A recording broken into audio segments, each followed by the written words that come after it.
Okay. Hello and welcome to this online training, to the second part of the training RFEM for students. I'm very happy to hold this training today. We have in Germany very nice weather, so I'm also very happy and and I'm also very happy to do the training with you. So to me, my name is Daniel. For those who don't know me, I am responsible for the customer support here at Dlubal Software. So I answer different customer requests as good as possible. And next to that customer support, I am also responsible for the marketing. So especially for the e-learning platform, because there we have several videos we offer to you. So the content platform of that rise more and more. And I manage that with the help of my colleague Praxitelis, who is also helping me today with this online training. Praxitelis, would you introduce yourself, please?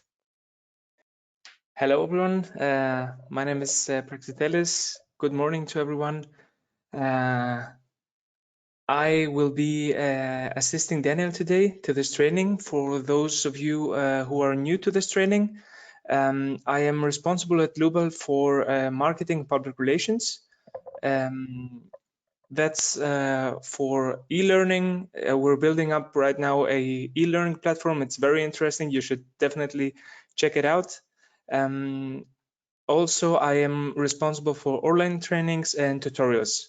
So I will try today to answer as many questions as possible in the chat, and the interesting ones, as always, I will tell Daniel to explain them to you with the help of RFEM. So welcome, and as always, have fun. Thank you, Praxitelis. Okay, let's go ahead. So for those who are visiting or visiting this training for the first time, here's some hints. We are using the webinar platform GoToWebinar. The control panel you see on the right side, there you have several options. First of all, you can show or hide your control panel in order to see more of your window, in order to see more of the training. Then, of course, here you have the raise hand symbol. So if you have questions or something like that, you can raise up your hand and Praxitelis will answer this question to you. Of course, here also in the question box, enter questions for you, for us, that we can answer that. And if you don't hear us, here you can adjust your audio settings. And yeah, so for those who are attending now, please raise up your hands in order to see if it works. Click this button here.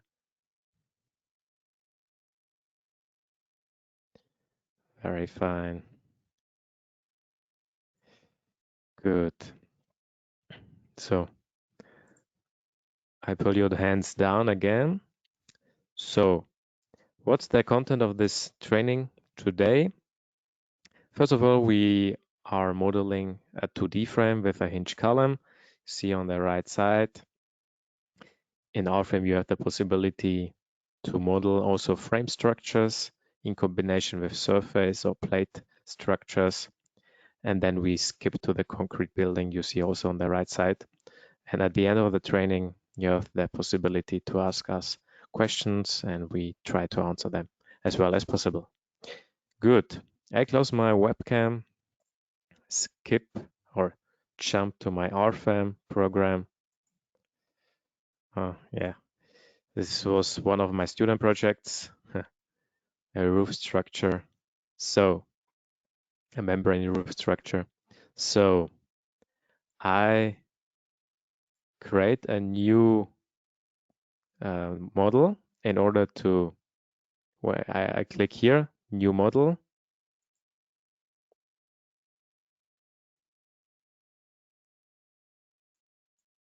And I'm sorry for that because this is in German. I have to change it in English, but first of all, I tried to enter the name. So first of all, 2D frame. I choose the right folder. Yeah. And one important thing is the model type. This should be at 2D exact. Yeah, because we are referring to 2D frames and yeah, surfaces and plates in the plane. And we don't need any load combination, classification of load combination and load cases. Yeah. And my global z-axis is orientated downwards. Okay. I click OK. And now I'm sorry for that. I have to change my language. I'm really sorry for that. This could take a little time. So wait a minute.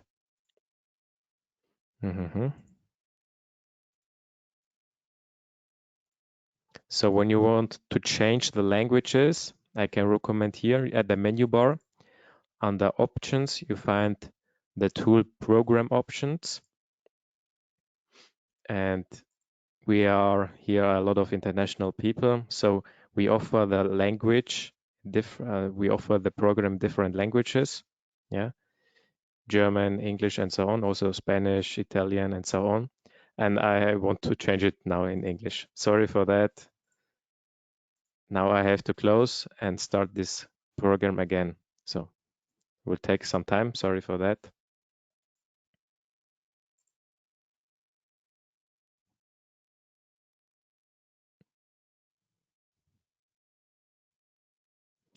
Yeah. Daniel, in the meantime, maybe I could show some controls on my screen. I have prepared a poll. Okay. For you, and I think that's the good time for doing that now. So could you answer me maybe that poll? So especially for that attendees who are visiting this training.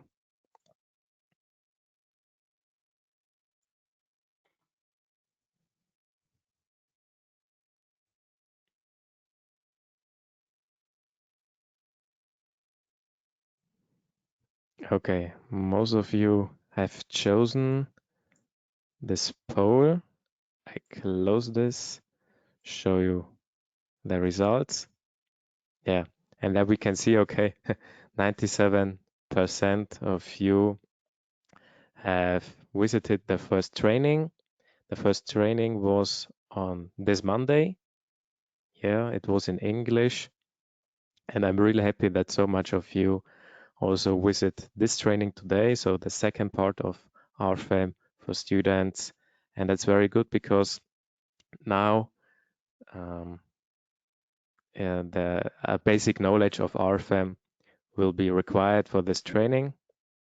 And this is very fine. Okay. Now I opened RFEM now in the English user interface. I have here my 2D frame, and now we can start. Okay, sorry for that small break. I want to show you what we designed together. This will be this frame structure here.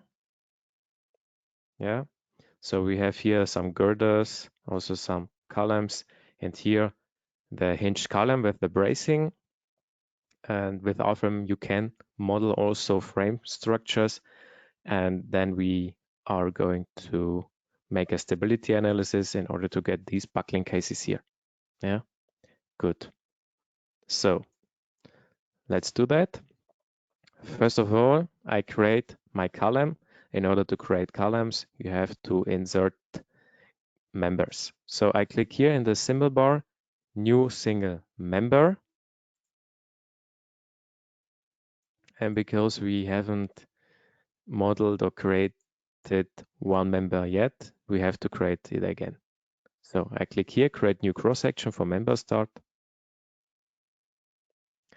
And it's useful to use this most common used cross-section here at that window, and we have to choose HEA profile. So in this case, this one. We click on that and choose here HEA profile 180. Yeah, we choose the right material. In this case, no S355. We want to have this in 235. So I have to create, or I have to modify this material. The best case, I think the best way to do that is modify that, because then we have modified this and we can use it the whole time. So click here, edit material. Open here the material library.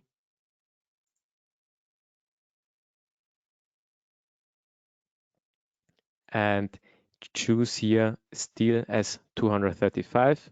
Yeah. It must not be at the standard group German. It can also be at the Eurocode.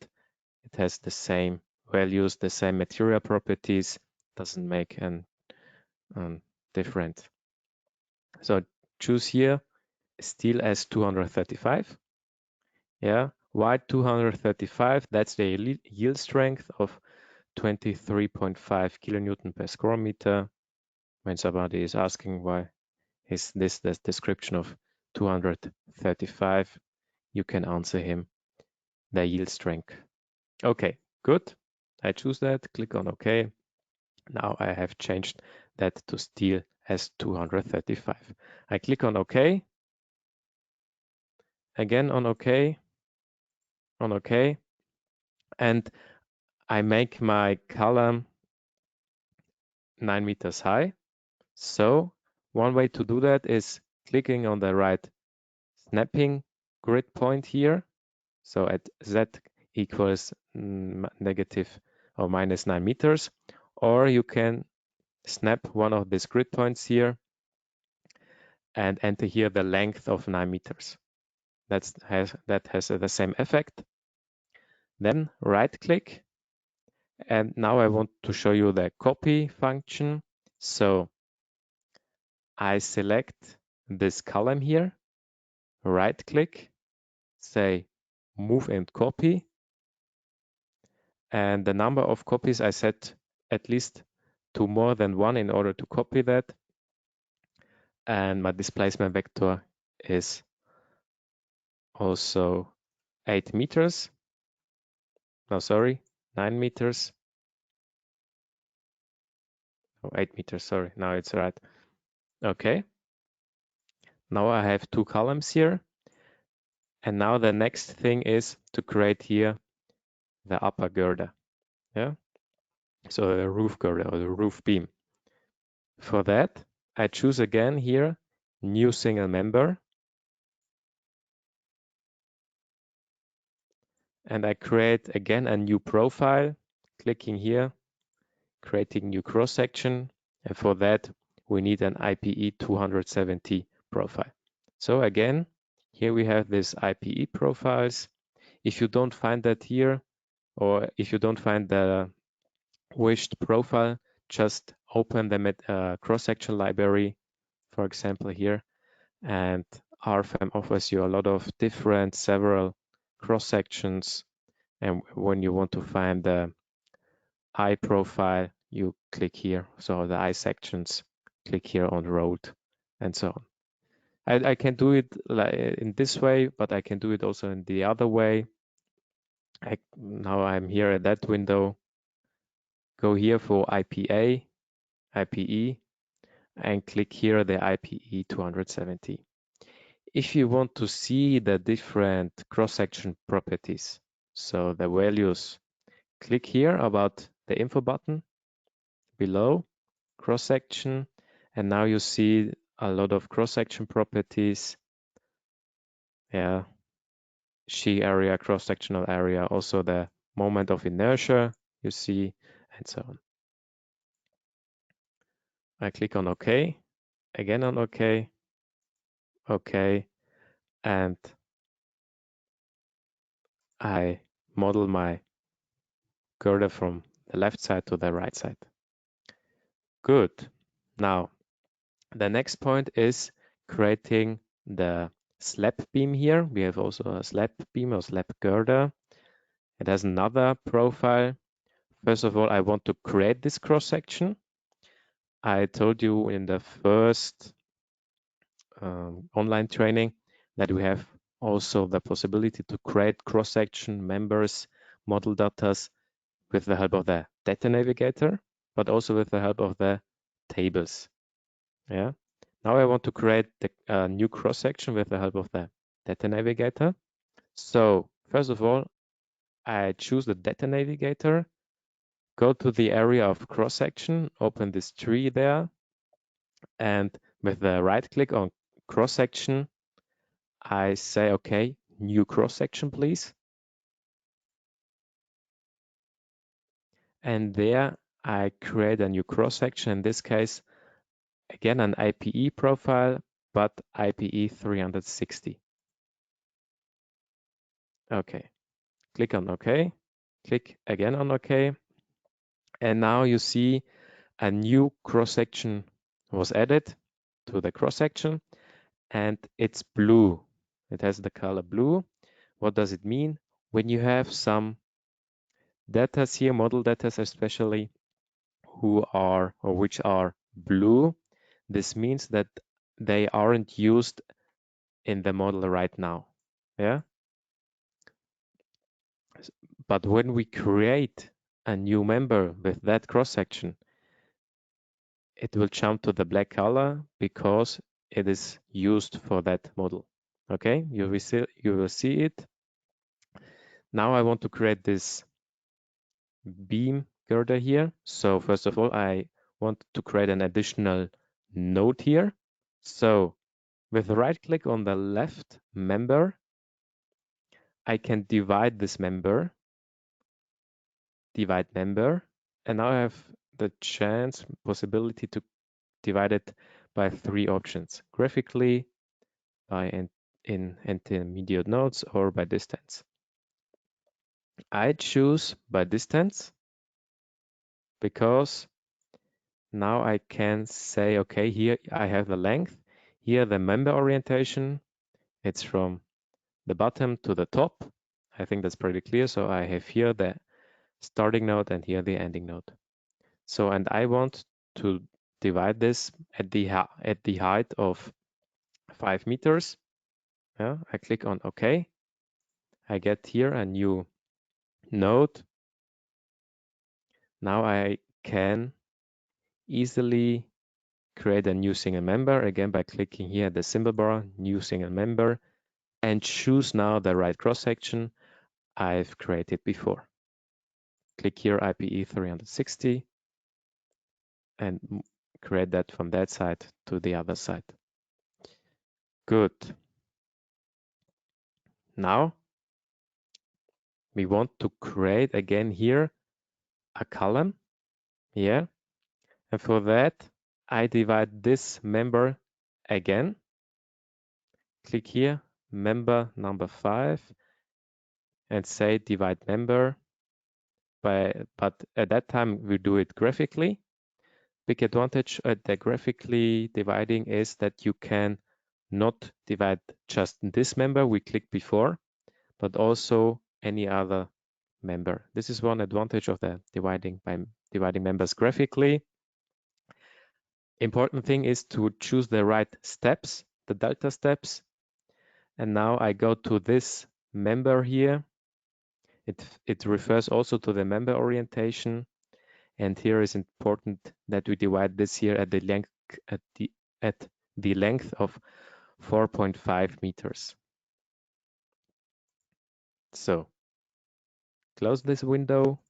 We have here this new created node, and now we have here the same cross-section column. So I click here on that cross-section on that column, and now I want to copy it by drag and drop. So click on that column or on that member, press the Control key on your keyboard, and now the left mouse, and drag and drop it from that to that node. Good. Now almost done. Now we need here a bracing. We can do the bracings manually, or we use one of the function of RFEM.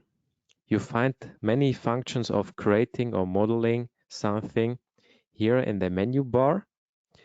Under Tools, you find the function Generate Model Members, and at the bottom, Bracing and Cells.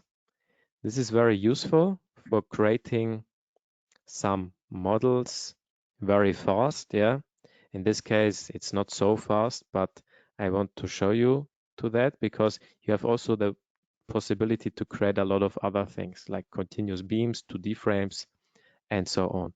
Yeah, or arcs, circles, and so on. But I decide to create a bracing in cell. I click on that. And now, first of all, the bracing normally reacts just on tension. So if this member gets tension forces, it will react and transfer also the loads. But if the member gets compression forces, it will fail and this member wouldn't be calculated, okay? And wouldn't have any impact on the structure. So important, choose here the right member type, tension, and now also the right cross-section. I create a new cross-section. We have a round steel here. Click on that, round steel. And choose the right diameter, 20 millimeters. Click on OK. Click and again OK, and now we have the right cross-section. Now we want to create here this cell, but normally you would see there a cross, but the reason why we don't see there a cross is because this cell or this rectangular isn't closed by a member. So we can create virtual lines. I click here on virtual line, click then on OK, and now you see the cross because we closed this this cell here. And now we can say, okay, we click here, select cells, and I choose here this cell, click on OK, and the bracing is generated. Good. Now the modeling of the 2D frame is almost done. Now we have to set our nodal supports. For that, I select these nodes here and say, okay, new nodal support. And because we are here at the 2D system, it's okay when we use here the hinged supports. I click on OK. And finally, we have to do now our hinges because here I want a hinged joint, and the same way here also a hinged joint, and that column should be also a hinged column. So I have to create hinges. And for creating hinges, I refer also to my data navigator. So I go here again to the data navigator and I say, okay, member hinges. I click here with the right click, member hinges, and say new member hinge. And now this window opens, and let me explain it to you what you have to do there. If you want to create a moment hinge, so no moments will be transferred to the other member, you have to activate here VY, so the hinge. If you want to create shear hinges or normal forces hinges, you have to activate the displacements here, yeah, UX and UZ. So for that, we want to create a moment hinge. We have to activate here VY. You can do it also by clicking here one of these shortcuts or icons here, set rotational release MY, and it has the same impact. Yeah, for that I choose the VY, click on OK, and you see here now, okay, this member hinge was created, and it's again in blue, so it isn't set or it don't refers to anyone to any of these members. To change that, click here with the right click, say assign graphically to members, and now I have the possibility to create it here at the beginning of one member, or when I have it here in the middle of one member, it will be created on both ends, yeah, and the same here. So I decide here for the beginning of this node, so this member hinge will be created at the end or at the beginning of this member. Here the same, and here I do also the same. I click on OK, and you see here these hinges. These are white points in my case, and these white nodes symbolize me a hinge. Good. Next thing. Daniel, sorry to interrupt. There are many people asking about the bracing, if you could show it again. Of course, no problem. I create here on the left side on that cell the bracing again. So first of all, go here to Tools in the menu bar and say Generate Model Members. And at the bottom you find bracing in cells. And the reason maybe why you couldn't create this is because you didn't set the virtual line here. So you see now where are the crosses here, the group crosses. There it's possible to create a bracing. Yeah, good. But here on the left bottom cell, you don't see that you don't see the cross, and this is also the reason why we couldn't create there a cell. In order to do that, we have to create a virtual line in order to close this rectangular by members in order to get a cell. Yeah, I do it now exemplarity. So I click here, select virtual line. In order to close that, I click here from that to that. And then from that node to that node, I click OK. And now the program sees, okay, now this cell is closed and I create here a bracing because now I have there a cross. Now, the next thing is you have to select this cell, click here on the cross or the cell and click on OK. And now the bracing was created. Okay. I think these questions were answered now. Good. I delete this. Now, one important point I want to mention is member of sets or sets of members. In order to combine different cross-section or different members to one member, you can use set of members.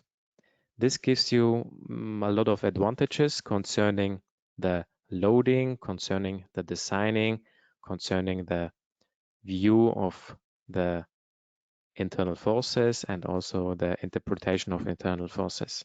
Because now you see here, this whole column is divided into two members. But in reality, on a construction site, it will be transported by one column.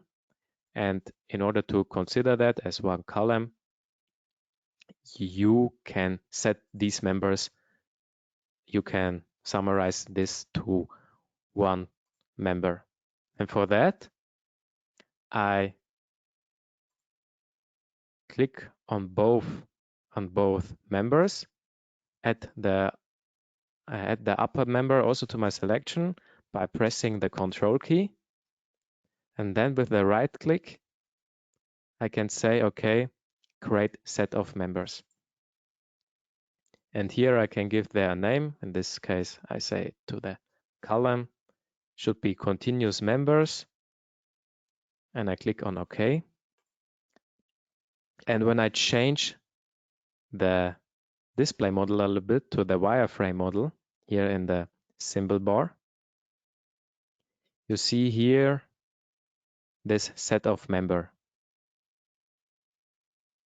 And this is very helpful for adding loads there, for designing, for the interpretation of internal forces.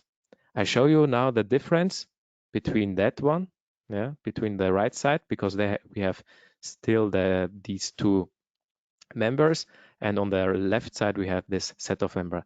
And I leave it like that because I want to show you the differences. Okay. So next point is the loading. So you add now some loads. In order to do that, we have to create a load case before. So click here on new load case at the symbol bar.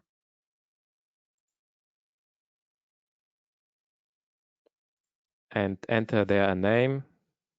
It's up to you. In my case, I choose the self-weight. I activate the self-weight. Click on OK.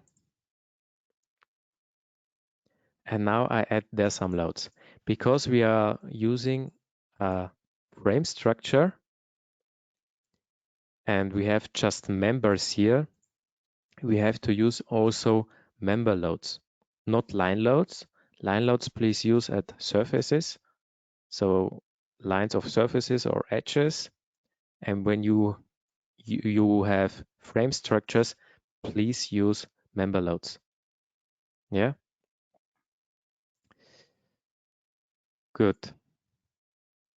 I create now a new member load.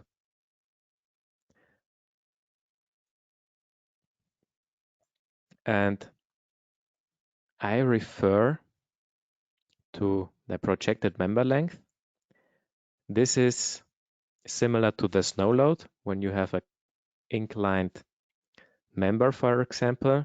But in this case, it wouldn't make any difference because it is straight, this line or this member. So there will be no difference if you would use to the projected member length or to the related to true member length. Yeah, so it makes no difference. I choose here this one and enter there a value of 12.767 kilonewton per meter. Click on OK, and I choose this girder here. Now I do the same for the slab beam here. Click again on these two members here, but they have the wrong value. So what can I do? I select this like that, yeah. And now you see, okay, I have selected not only these columns, but also these bracings, nodes, and so on. But that makes no difference for us because when I click on the right click, with the right click, I see the different selection options. And this is one big advantage of RFEM, that you can choose of these model datas or load datas and edit them. So in that case, I choose these member loads, uniform, and say edit. And I change the value, so the load parameter from 12 to 68.371. I click on OK, and you see I just changed this member load and nothing else. Good. Now I want to add some nodal forces. For that, I select these nodal forces at the top and say, okay, new nodal load. And because we selected these nodes before, you see, okay, here I have these nodes. Okay, I choose here a value of 40 kilonewton in the vertical direction. So I choose here PZ, click on OK. And now I can easily copy that nodal forces also to the other floor, or to the other level. So I click, for example, here at that node, but copying via drag and drop, I can easily copy that very fast. Yeah, you can see, so there are several options to do that, to insert these nodal forces, nodal loads. And now I select that again, click with the right click again, and now not the member loads, but nodal loads, because I want to change the value. It's not 40 kilonewton, it's 2.4 kilonewton. Okay, good. Next thing is the wind load or the horizontal load. And we created this set of member, so you can understand it as a combined member. And one thing is important,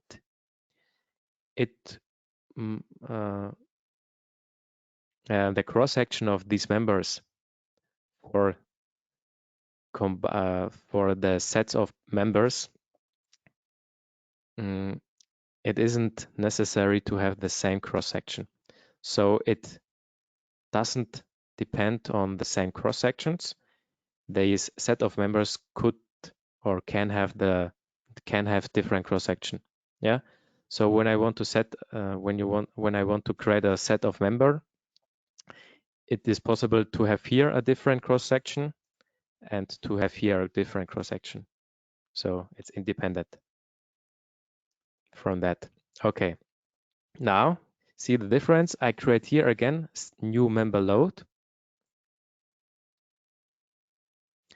And first I want to create this on the right side. So I refer to my members, choose here load parameter 2.7. And now also the right direction, in this case to the global X direction. Click on OK. And I choose here every member manually. Yeah. You can imagine if I have there more members, it will be a lot of work. But if I have here the set of members, it will be an easier workflow adding this load because we are much faster. So click here, sets of members, change here the value to 4.32. And now see, just by clicking of one of this set of member, I created the whole load along this column. And this is very helpful and useful because this set of members offers you more advantages like adding loads, also when you design something. And now we can also see in the interpretation of internal forces or in the view of internal forces. Okay, now we added everything and we can calculate it. So you can click here, calculate all, or click here, show results.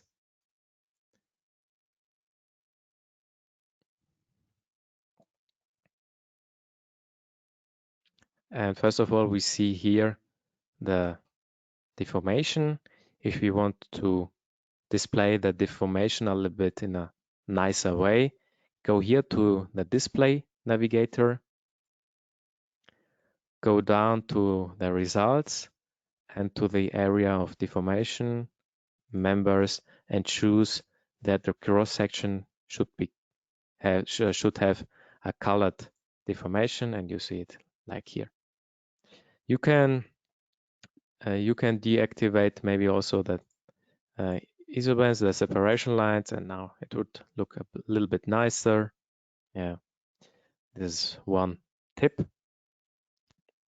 One of my secrets in order to show that a little bit nicer.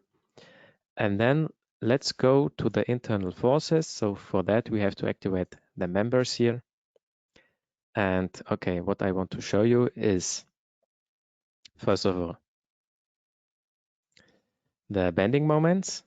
I think that's pretty clear because there we have a hinged joint, so there shouldn't be any bending moment. When we look to the normal forces, I think that's also pretty clear in the columns that we have some normal forces. And now look to the bracing here. Why don't we see any normal force at this bracing here, at this member? Because when we look back to the deformation, we see, okay, this deformation is set to the global X direction. So we have horizontal deformation. This bracing, this member becomes longer. So I think that's pretty clear that this will get tension forces, and this member will get compression forces because it becomes shorter. And when a tension member gets compression forces, it fails and will not be considered in the calculation. And that's also the reason why there isn't any value of internal forces. Yeah. And here we see, okay, this bracing or this member has positive values, positive normal forces are tension forces. I think that should be clear now. Okay, now, again, one important point is that the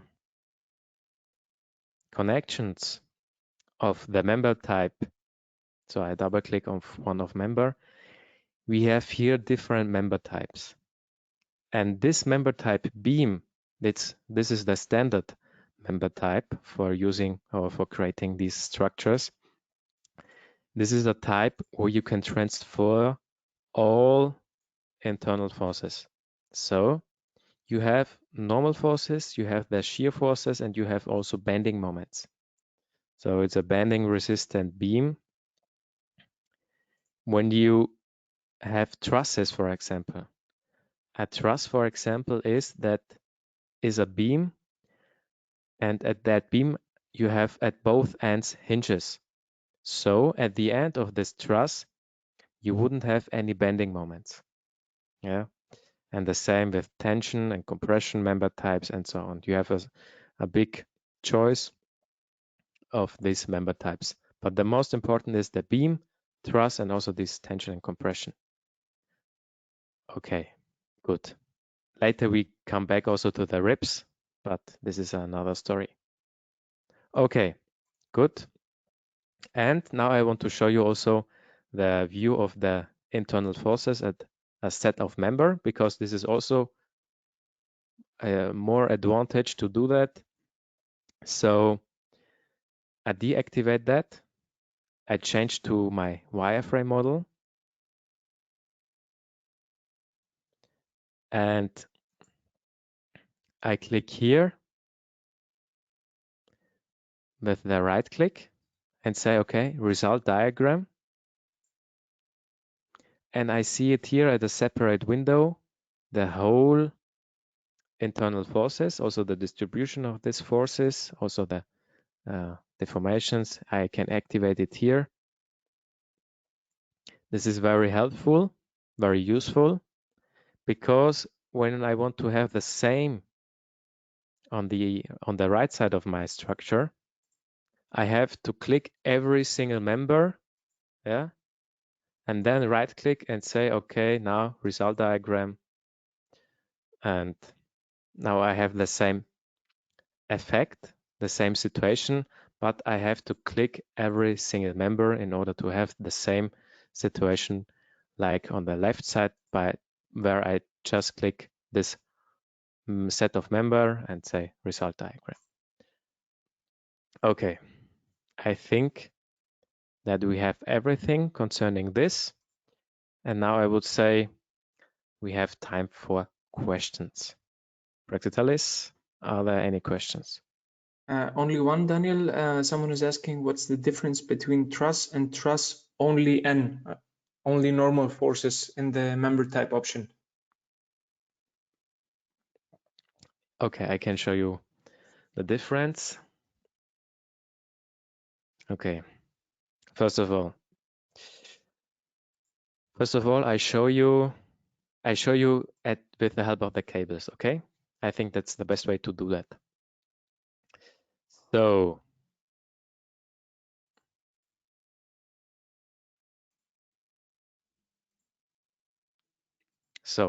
look, the bracing has have the member type tension, but you have also the possibility to have truss and truss only normal forces. A truss can have along his member bending moments, yeah, but only at the end there are no bending moments. So when you look,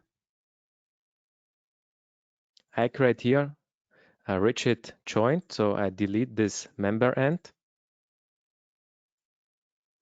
but I create here a single beam with hinge joints.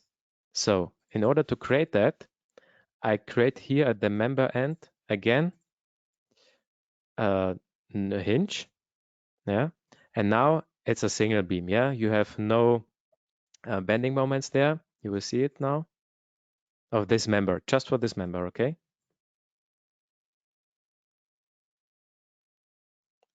Look to the bending moments, and I think that field moment is very clear, okay? At both ends we have hinges, and that's also the reason why we get there no bending, no negative bending moments. And the same situation with that, you can create also with the member type truss, yeah?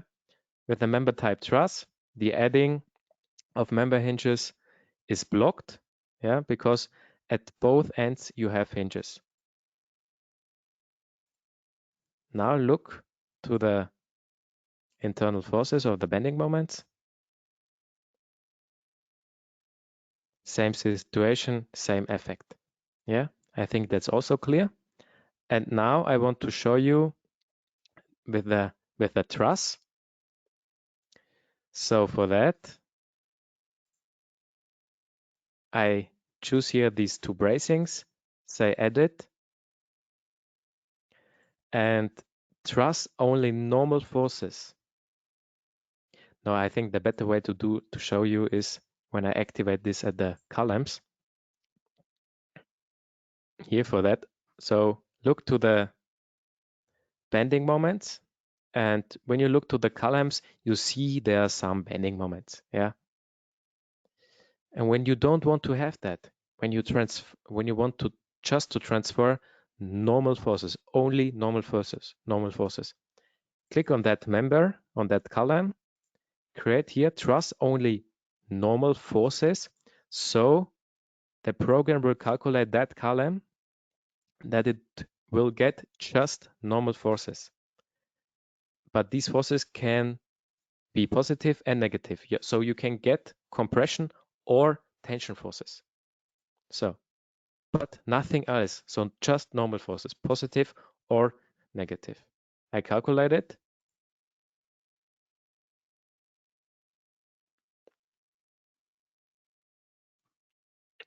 Yeah, and you see no bending moments. Yeah. At the calculation before we had some bending moments, but now there are no bending moments, just or only normal forces. Yeah, and this is a difference concerning these member types. Okay. Another question? Can you please explain how we can calculate the buckling length when making the unit checks using a stability module? Yeah.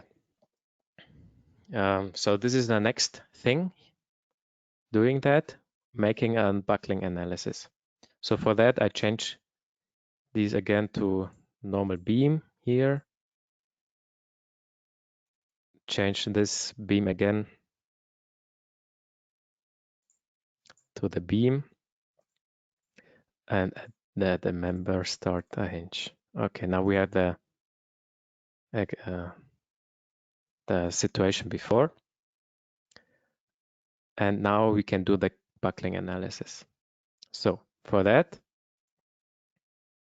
I click here at RF stability.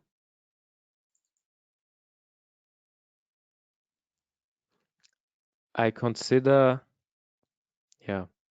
4 eigenvalues, so 4 buckling cases.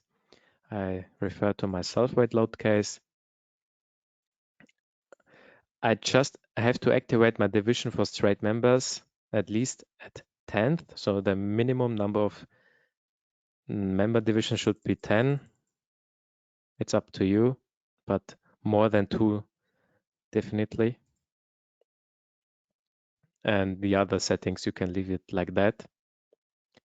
Calculate it.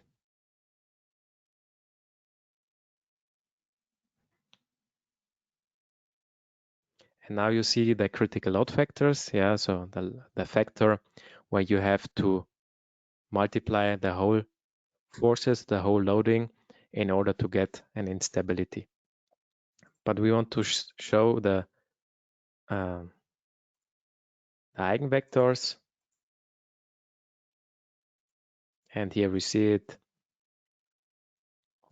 Normally there should be, the first eigenvector should be there, but I can say why this eigenvector is like that. Because there isn't a column. This is a rigid joint here because we have here no hinge. I change this now, I make here a hinge, and now keep that eigenvector as first buckling case in mind. I create here, wait a moment, here a hinge, calculate everything again.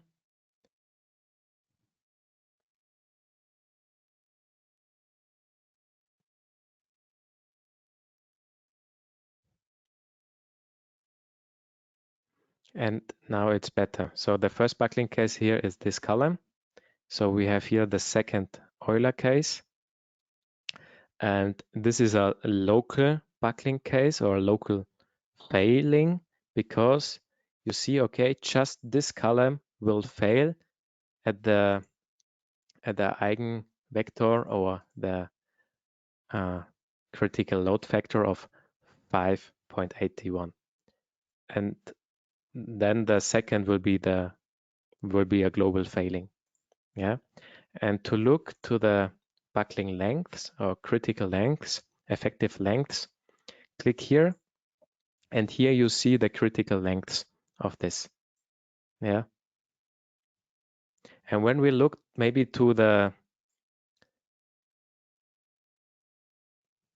when we look to the member number 8,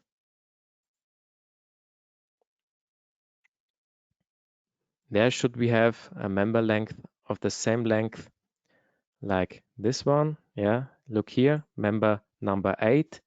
We have here for the first eigenvector the effective length vectors 1, and this is also similar to the Euler case 2, and this length will multiply by the normal length here, and we get a value of 5.7 meters. Yeah, this is the effective length, so the buckling length. Okay, good. Next question. Is there a way to determine what is the right cross-section of a member through the RFEM software? How you can choose sizes, etc.?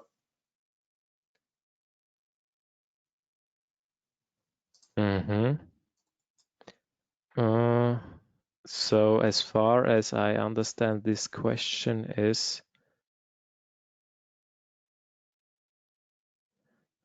I think okay. the design practically. Yeah, I think so too.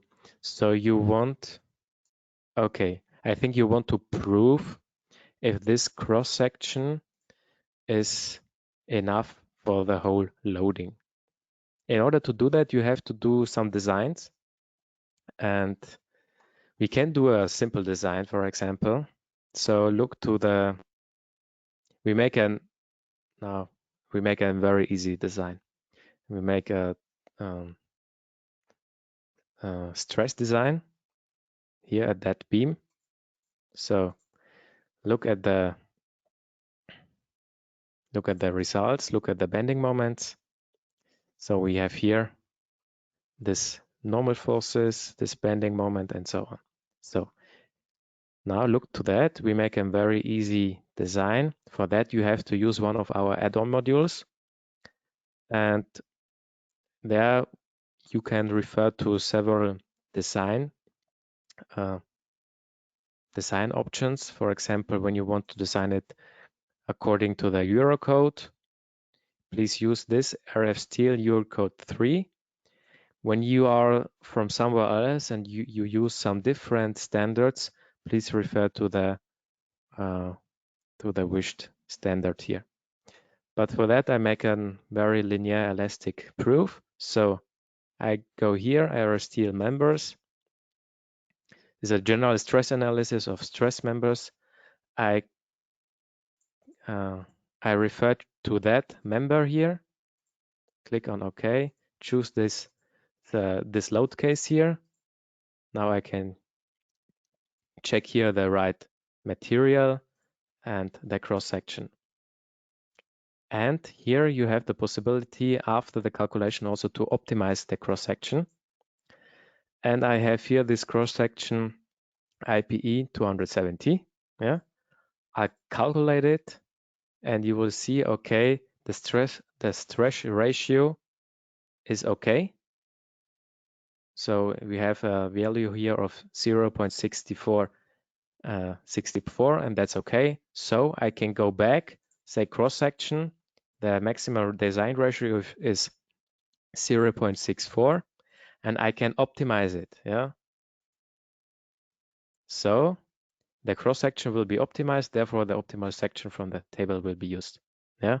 So we can get a smaller IPE profile. Click on again on calculation. Now we have another stress ratio. It's much more than before because he refers to the optimized cross section, and this in this case it's the IPE 240 profile. And this is maybe a way to optimize or to get your cross sections, the right cross section for that case. Okay. Another question, maybe the last question of this chapter. Okay. What are null members? Null elements, sorry. Null elements.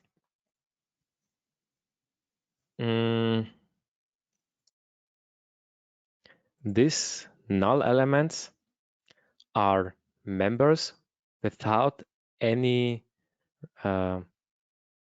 rigidity, so with any stiffness. It's just for maybe when you want to model something in an easier way, and you don't want to consider some calculate, and when you don't want to have any impact on the calculation, you can use these members. So for example, I can create here this null type here. Yeah. this beam will look like that. And then I would, for example, have a closed cell, for example.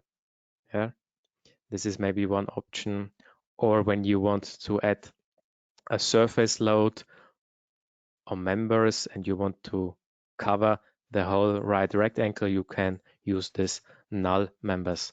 So the null members are maybe one way to model something, but you don't want to have any impact on the structure. So this member types these member types don't have any stiffness and so on, just for easier modeling. Yeah. Okay, then I would say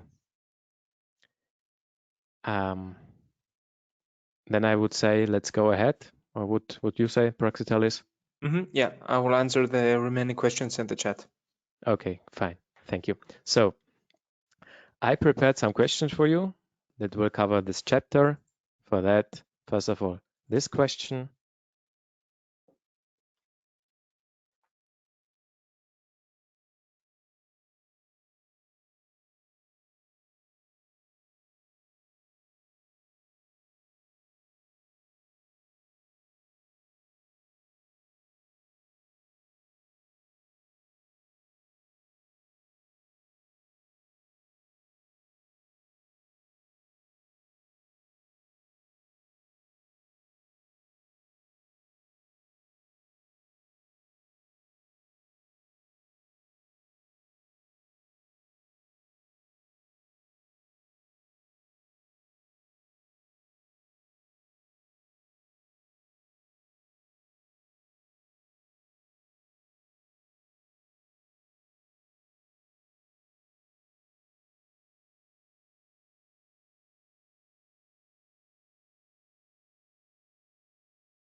Okay, most of you have chosen. I close this poll.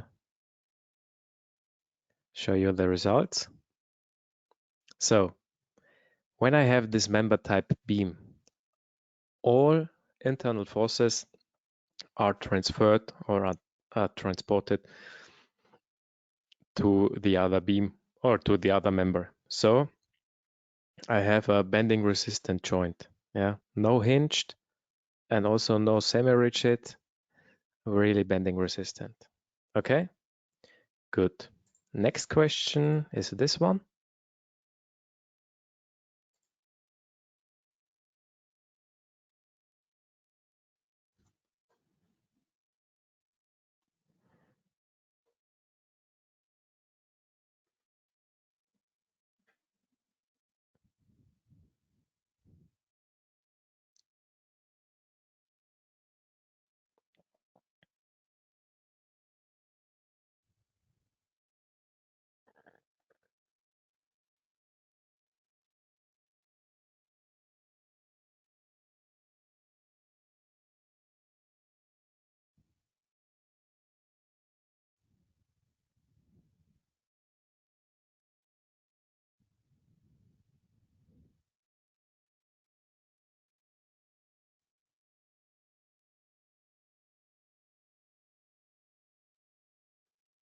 Okay, I close this poll again.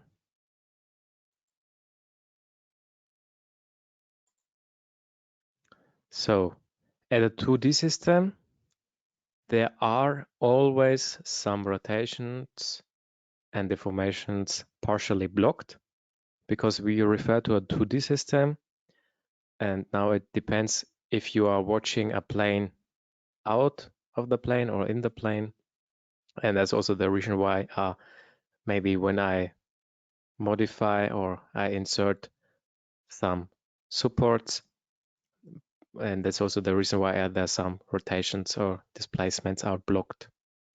I can show it here you again. So I click here on one of this support. When I added this type of nodal support, you see here some displacement and some resistance. So here the supports and the restraints are grooved out, and that's why, and that's because we are using this 2D system, and there is also that some deformation and rotations are partially blocked. Good. So last question of this chapter is this one.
Okay. Good, I close this window. Show you the results. And what are sets of members? They must be understood as combined members is the correct answer, because the set of members aren't depend on the same cross-section. So you can have different cross-section and you can use that also as set of members. Yeah. Okay. Good.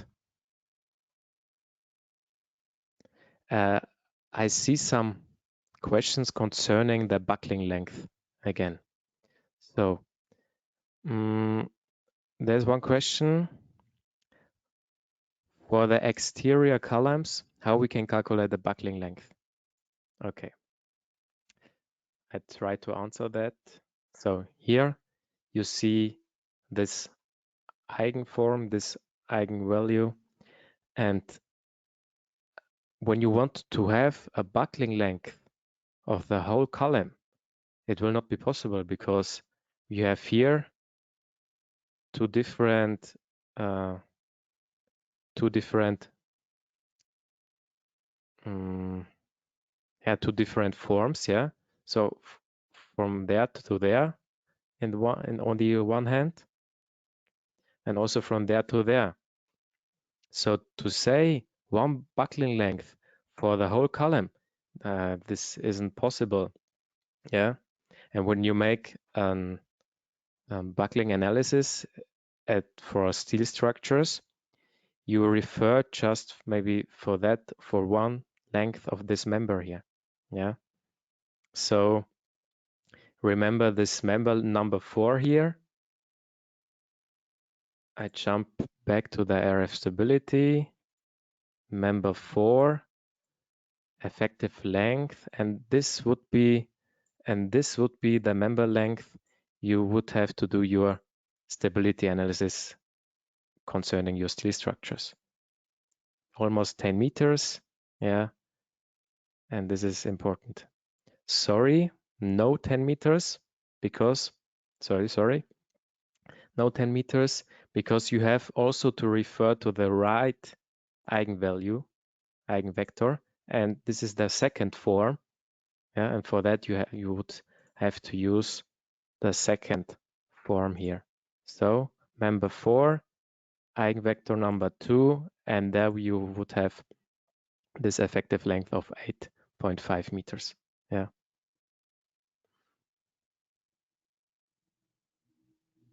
And the effective length isn't the same as the buckling. Okay, sorry. The effective length is the same, like, yes, of course. The buckling length is the same as the effective length. Yeah, this is the same. There are several expressions for that. Yeah, effective length is same like the buckling length. Okay, good. Now we jump to our next project. For that, we create again a new model.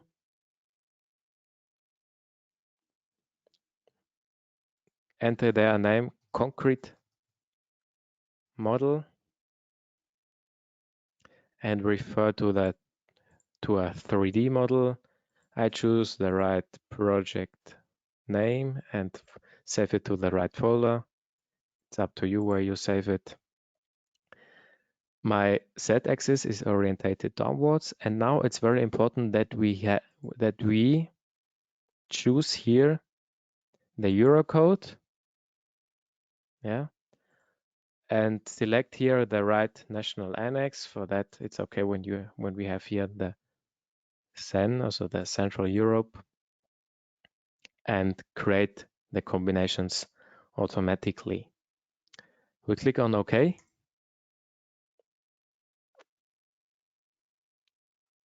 And a new window will open. And now I show you what we are going to do.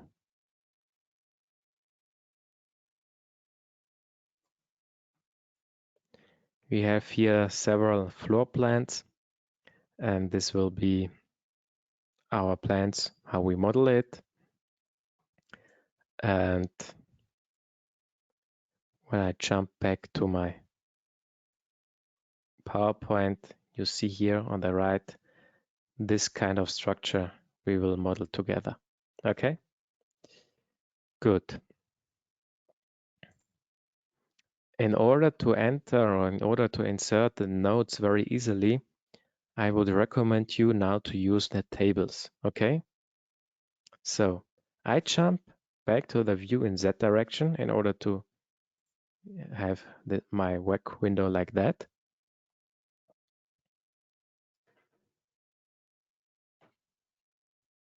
And now I insert several nodes via the tables. Yeah, it's very easy when you have the coordinates in order to do that.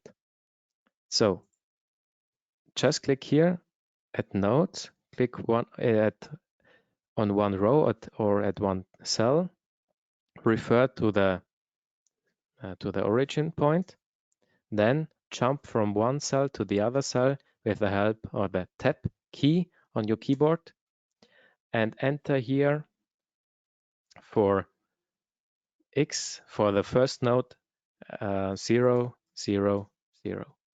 Yeah, and then just click enter, and it will jump to the next row in order to create the next node. Okay, for that we create 14, 0, 0. Next node will be 0, minus 12, 0. And the other node will be 14, minus 12, 0. Okay, good. Now we have these 4 nodes. And with the help of the 4 nodes, we can create easily one rectangular surface. Now, one last node I create. This will have the coordinates 0.5, minus 0.5, and 0. Okay, good. So the next thing we're going to do is creating this rectangular surface.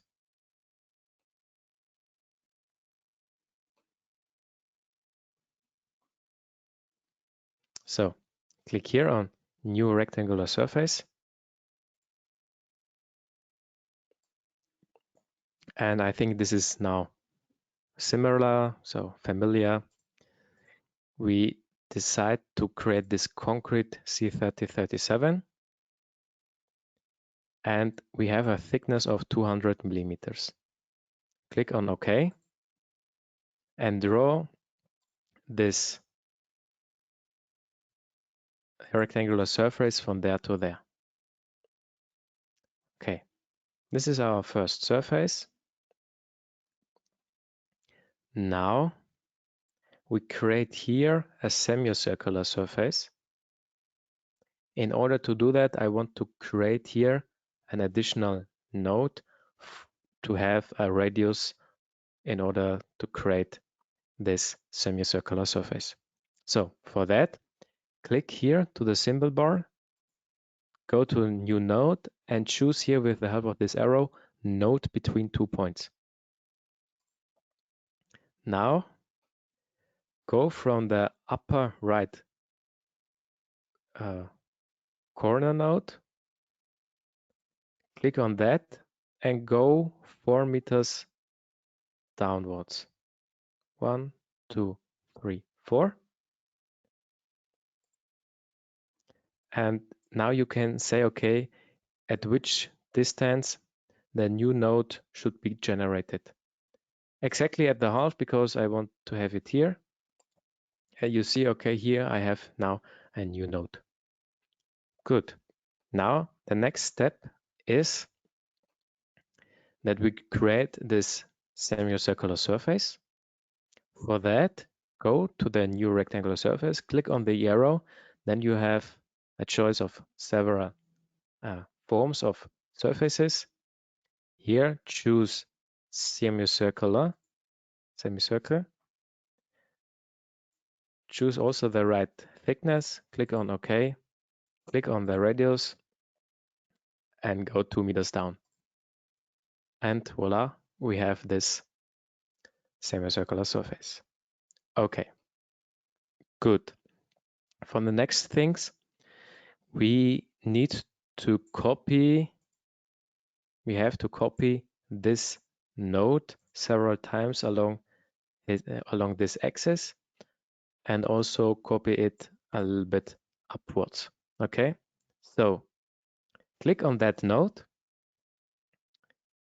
click with the right click on move and copy.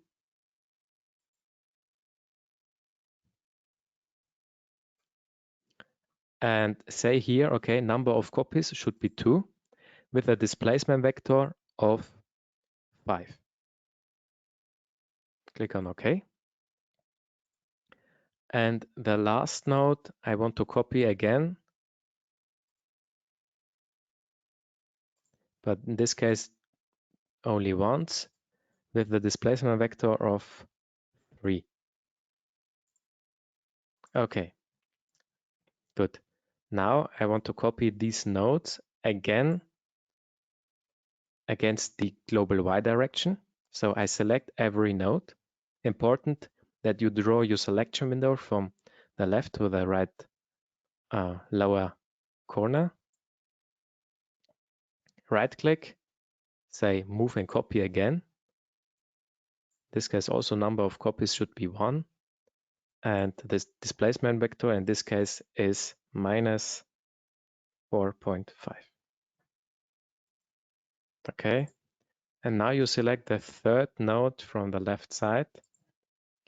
Again, move and copy.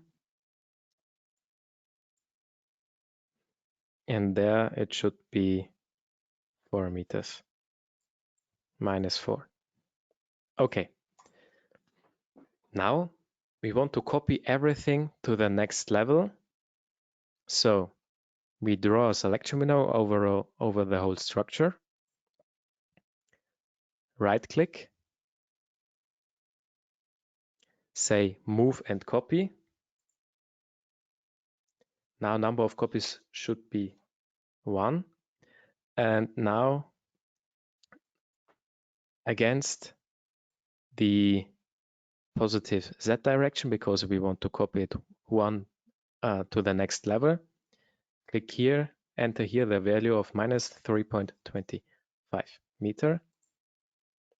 And now rotate your window with the help of the control key on your keyboard and with the help of your mouse wheel a little bit, and you have it like that.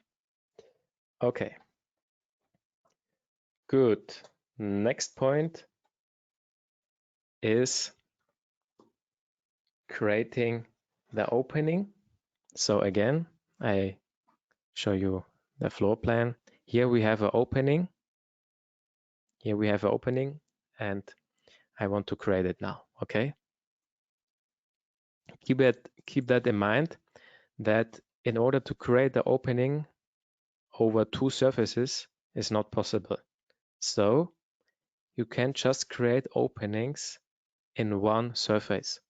For that, we have to delete these two surfaces. So click here on that line, click on delete on your keyboard, or right click delete line, and the whole surface disappear. But for that, in order to create now one surface at once, we have the possibility again to create a surface with the help of the boundary lines. Select boundary lines. Now set the thickness to 300 millimeter and click on one of this line, and the concrete slab is generated. Okay, good. Now we can create this opening very easily. Next to the creation or inserting of surfaces, you find the openings. Click here also with the help of the arrow to circle, and click here to the middle point and enter there a value of the radius of 1.8 meter. Click on apply, and then you have this opening here. Okay, good. The next step is creating the walls. Okay, the walls are also surfaces. The walls are also surfaces, and you can create an R-frame, a surface, when you have at least 3 lines, 3 boundary lines. So how can I do that? For that, I want to create here some walls, and also here the semicircular surface. I need additional nodes and additional lines. So how can I do that? First of all, I divide my lines in order to get new nodes. And with the new created nodes, I can create me new lines. So I click on one of this line here, or in that case on this line on the left side. Click with the right, make a right click and say divide line. In this case by distance. And now I look to my line orientation. And in this case, it shows me from the top to the bottom. So I say, okay, I want to have it here at the length of 3.5 meters. So the line start should be 3.5 meters. I click on OK. And this node was generated. And the same thing I do also for the other lines here. I click here on that line. Click with the right click on divide line. Say also by distance. And now I refer to the line end. And here I choose or I enter the value of 5.5. Click on OK. And the same thing again with this line here. Right click, divide line, distance. Line end is 3.5 meters. Okay, good. And lastly, this line here. Right click, divide line by distance. And here I divide the line at the end, 2 meters. Okay, good. Now I create new lines. For that, I create here a new line at the symbol bar.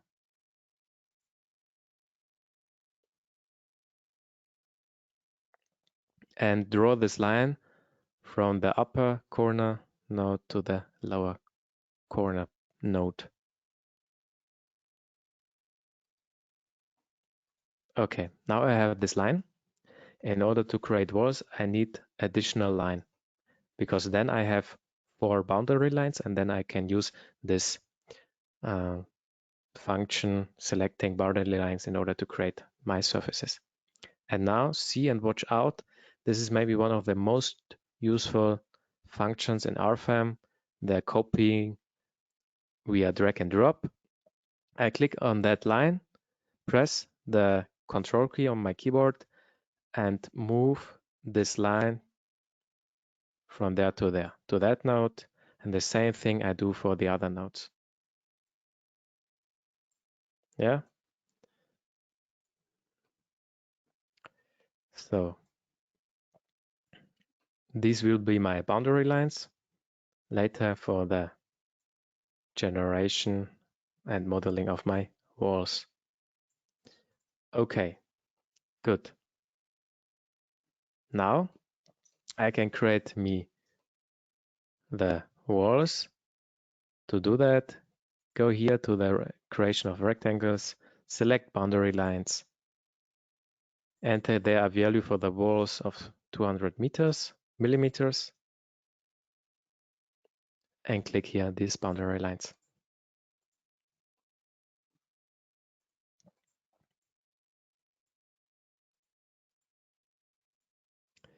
Yeah.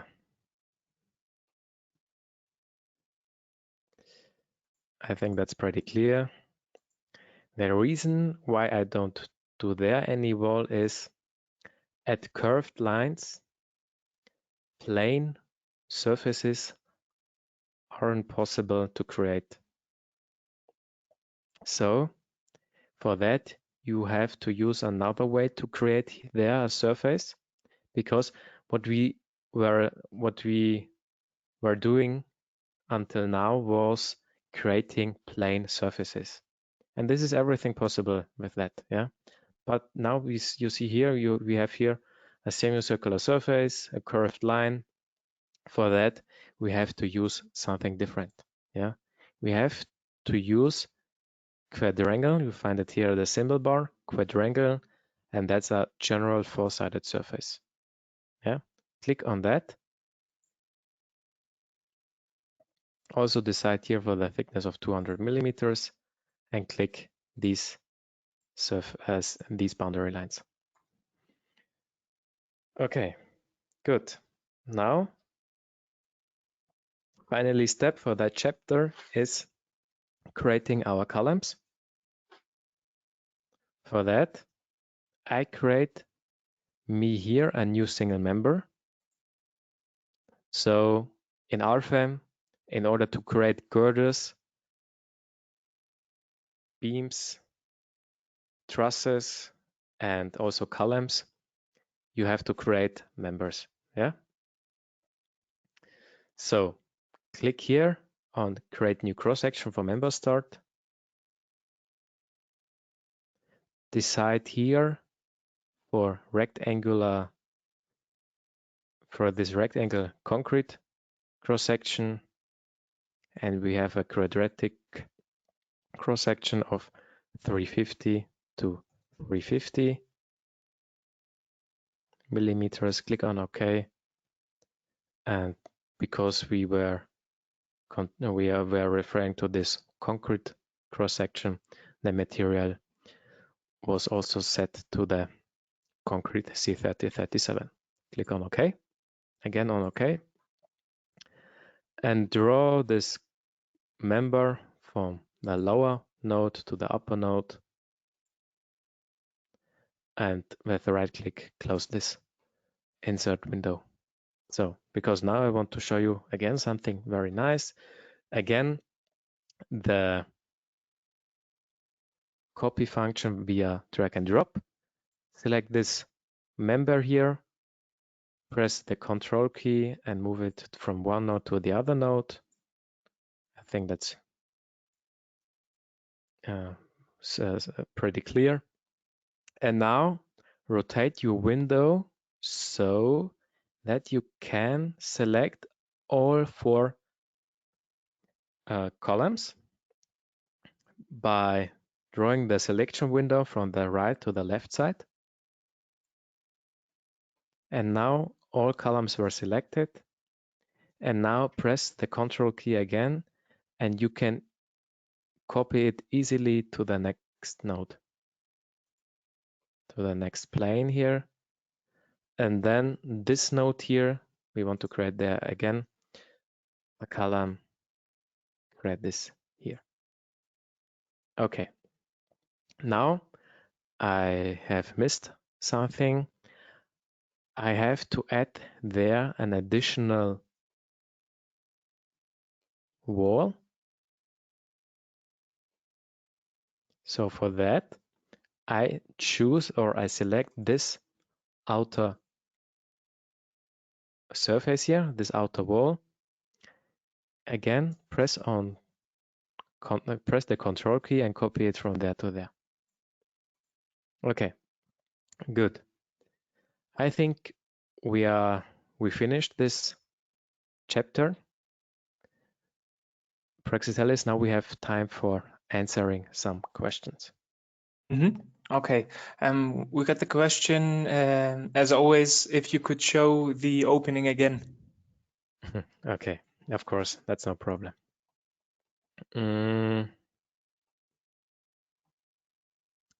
So, okay, so I delete this opening. I delete also this this line here. And as I said before, in order to create an opening, you have to do that at one surface. And before we had 2 surfaces, so I created here the whole surface. Now go to the symbol bar, click here on New Circular Opening. You find it here when you click on the arrow. Click here, Circle, and click here on the middle point.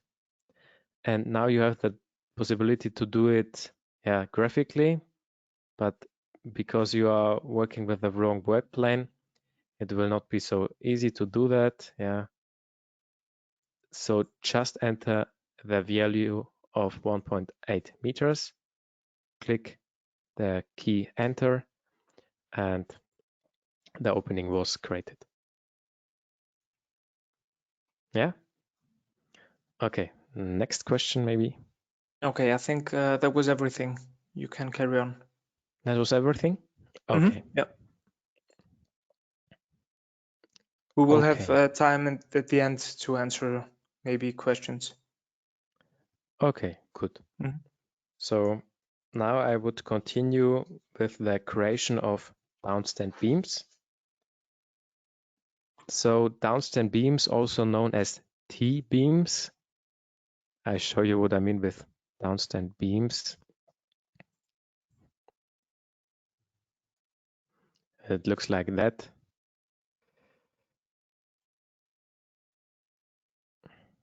Yeah, these are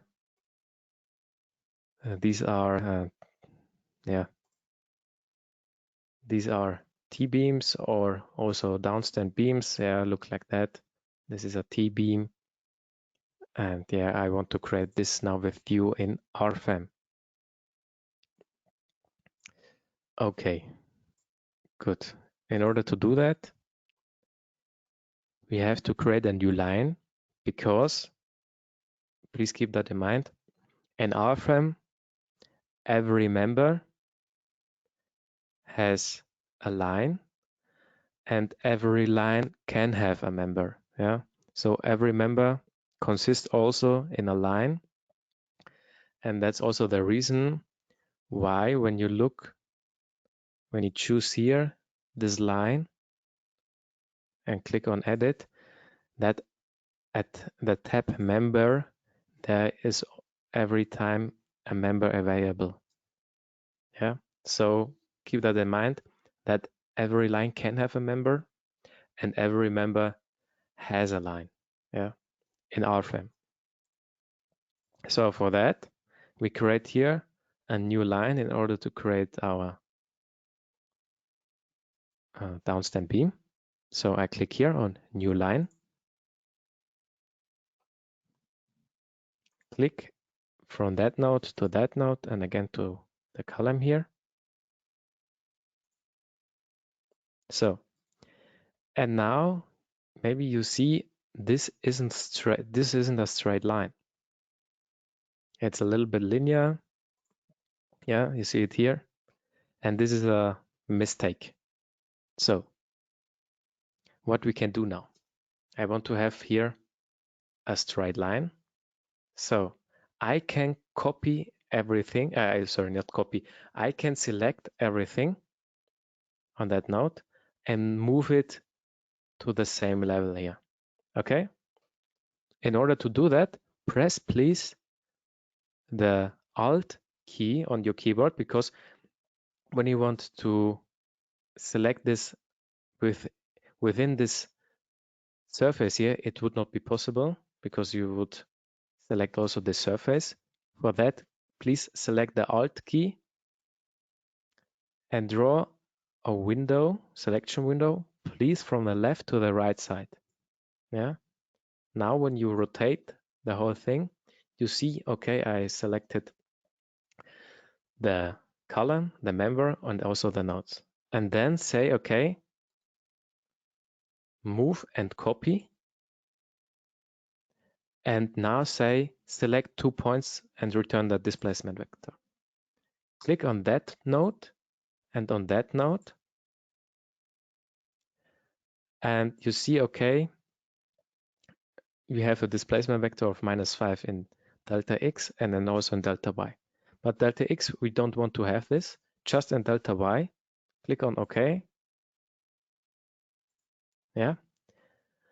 And now I made I made the mistake that I copied it and not moved it. Yeah. So I make it, I undo that by clicking the Control key and set. Do that again. Move and copy and set the number of copies to 0. And now I have it right. Okay. Good. Sorry for that. But maybe it was a nice option or a way to show you how you can change something afterwards. Yeah. Good. Next thing is create the downstem beam. For that, select please this line, add to your selection also the next line with the help of the pressed Control key. Right click, say edit line. You see now here the line numbers we selected and say, okay, go to the member tab and say member should be available. Okay. Now we create a new cross section. So the cross section of the downstem beam. For that, we create a new cross section. Click here on rectangle. And we have a width of 200 millimeters and a height of 150 millimeters. Click on OK. Yeah, looks like that. Click on OK. And now I think one of the most important things is when creating downstem beams or T-beams, please, really, please use the member type RIP. Okay? So when you learned something from this training, and at least it should be just one thing you learned at this training, then it should be that you use for downstem beams the member type RIP. Okay? Go to there, edit this member type, and now a new window appears. Okay? And now it becomes very important. What is a rib? Yeah. A rib is a member with the integration widths, yeah. And with the help of the integration widths, you get internal forces not only by this member, but also by the surface. Yeah. So first of all, we set the alignment should be on the positive side of the surface. So it looks like that. So that we have a really T-beam. The upper edge of this beam should be the lower edge of this surface. We set our integration width, so the surface, first of all to L8 of this integration width, and select this surface, in this case this one, and the same thing we do for the side 2, also this surface. And for ribs, the internal forces are determined according to the requirements of the concrete design, yeah, and the stiffness of a rib member, yeah, results from the member height, yeah, so from the member cross section, and also the surface thickness due to the effective widths.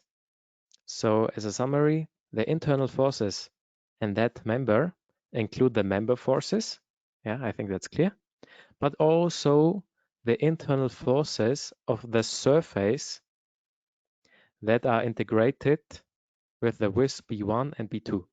Okay, please keep that in mind. I click on OK, again on OK.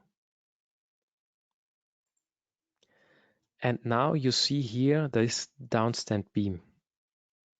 And you see, okay, there's an eccentricity, there's a joint.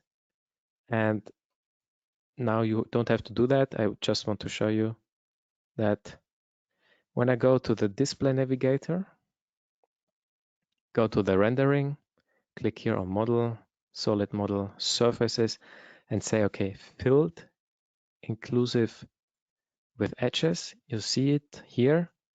So the lower edge of the surface equals to the upper edge of this downstand beam. Yeah. So everything is right. That's also realistic. And this is one important thing to know that when you create downstand beams. Okay. Next thing is the creation of an opening at the other work plane. I want to create at this surface, at this wall, an opening because we want to create a window. You have to change your work plane, yeah, because now it isn't so easy to create there an opening, yeah, because you don't have the right work plane where you can refer, so you have to change your origin, yeah. So in order to do that, click here on set origin of grid work plane, click on that and choose here this corner here, this corner node, yeah, because then we are in the right work plane. We can change the work plane, so to XZ, so go here and say, okay, work plane XZ, and now it's easier to create a window or an opening there. Okay, so for that,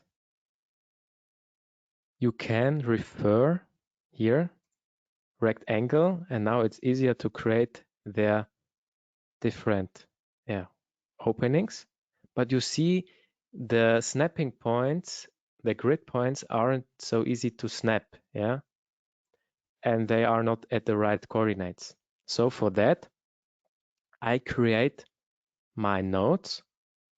So I go here, click on data, click here on nodes, say create new node. And now it's important that I refer to that point. Yeah.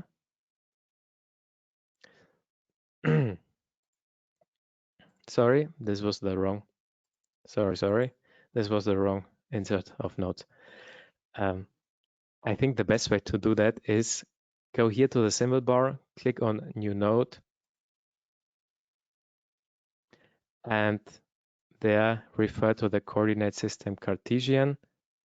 Yeah, because this is now referred to the new origin we set before, and enter here the values of wait, I have to look at 5, 0, minus 2.5, and the reference is to the grid origin, and you see here the new node, and create a new node again, in this case 1.5, 0, and minus 1. Okay.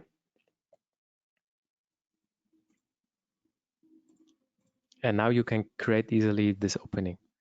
Click here on new rectangular opening, click on that two nodes, and you can easily create your window or your opening. Yeah, this is one point you have to keep in mind. So when you want to modify, to edit, to change, to create something on another plane, you have to change your origin of grid and work plane. Yeah, good. I change it back to my beginning situation.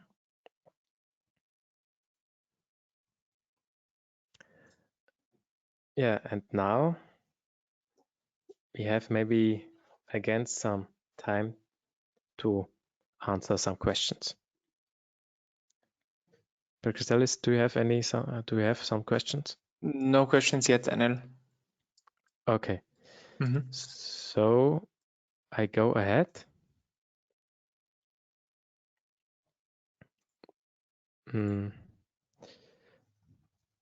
So good. I create now my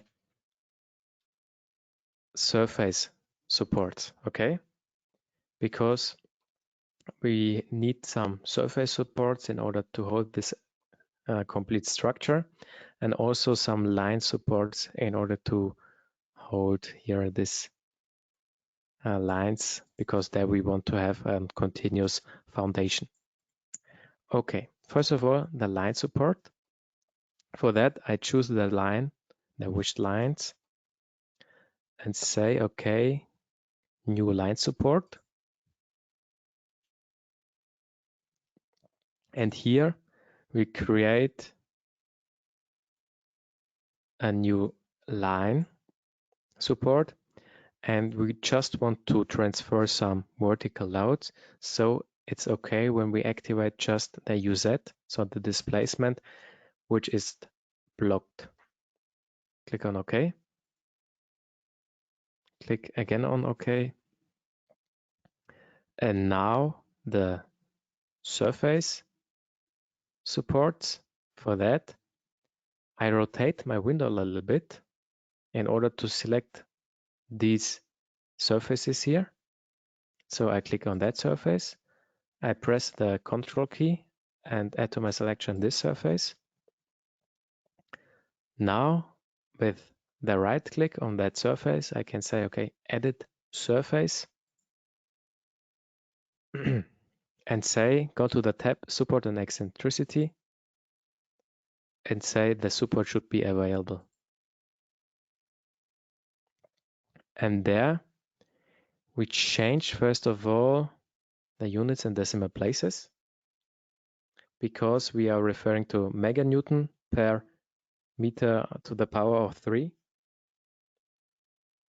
So click here on units and decimal places and enter there at support stiffness orthotropy the forces meganewton. Click on OK. These units will change. And now it's easier to enter the values, not so big. Yeah. So there are these kind of spring constants, 10, 10, 100. And for the shear, we have 50 and 50. Yeah. We want to consider one non-linearity. In this case, the whole surfaces should fail if the contact stress in the Z direction is negative. So if it gets tension forces, no tension forces.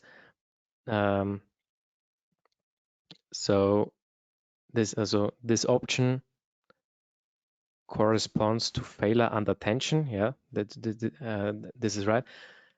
So if the slab is lifting, no more support is provided. Okay, this would mean this option here.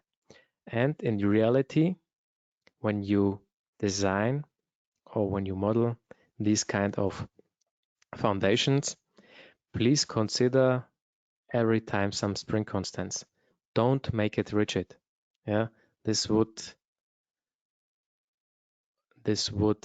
have a very bad impact on your calculation, and also you will get no good results, because in reality you haven't also no rigid foundation.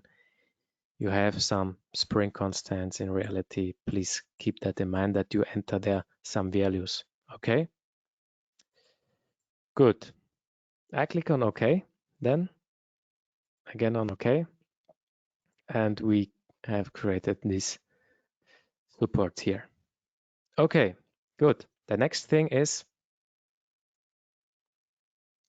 inserting definition of load cases. So we have several load cases to consider. So click here on new load case.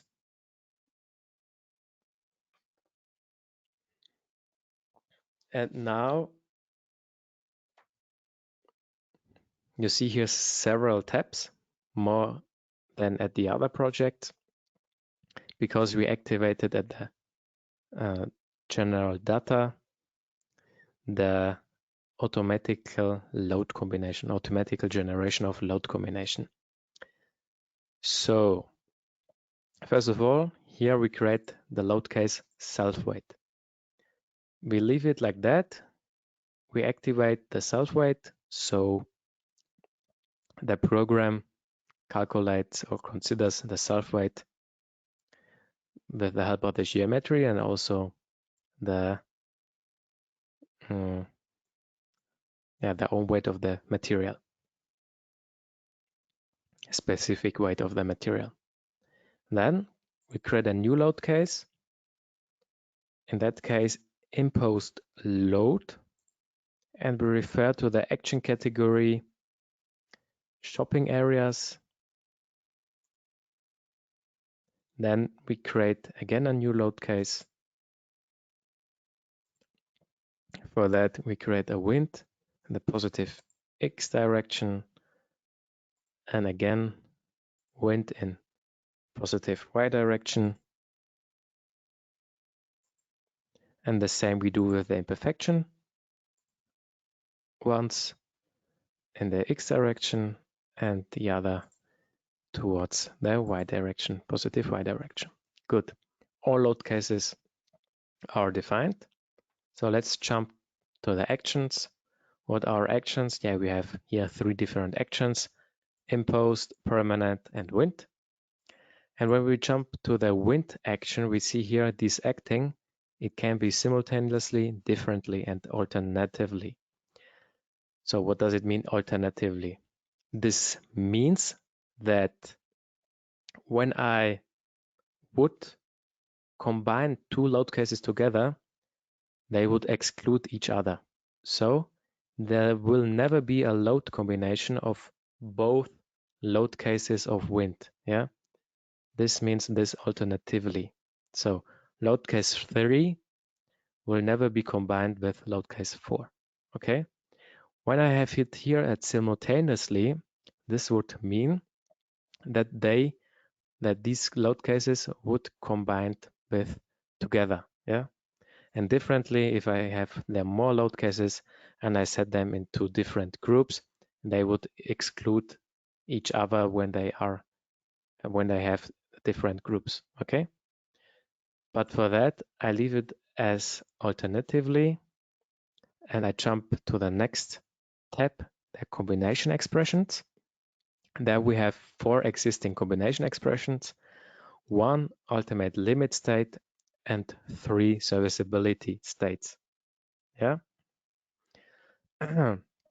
For the calculation of this structure, these 3 serviceability states aren't important for me because I just want to have this ultimate limit state. So I click on one of that on the lower combination expression and click the Shift button and click to the upper serviceability expression and click here on Use. So these expressions aren't used for the calculation. So when I jump back to this ultimate limit state, I can see here the design situation. When I click on the Info button, I see here the design situation and how load cases will be combined. Okay. So here, first of all, of course, these partial factors. Then here again, some partial factors. And when I have more than 2 load cases with different actings, I have also to consider this combination factor. So the coefficient for combination value. Yeah, this one, this psi and this gamma here. The gamma is the partial factor and this psi is the coefficient for combination value. Okay, I close this window. What I want to consider is the imperfection load cases. I have here these imperfection load cases, and I want just that they consider with the right wind load cases. Yeah.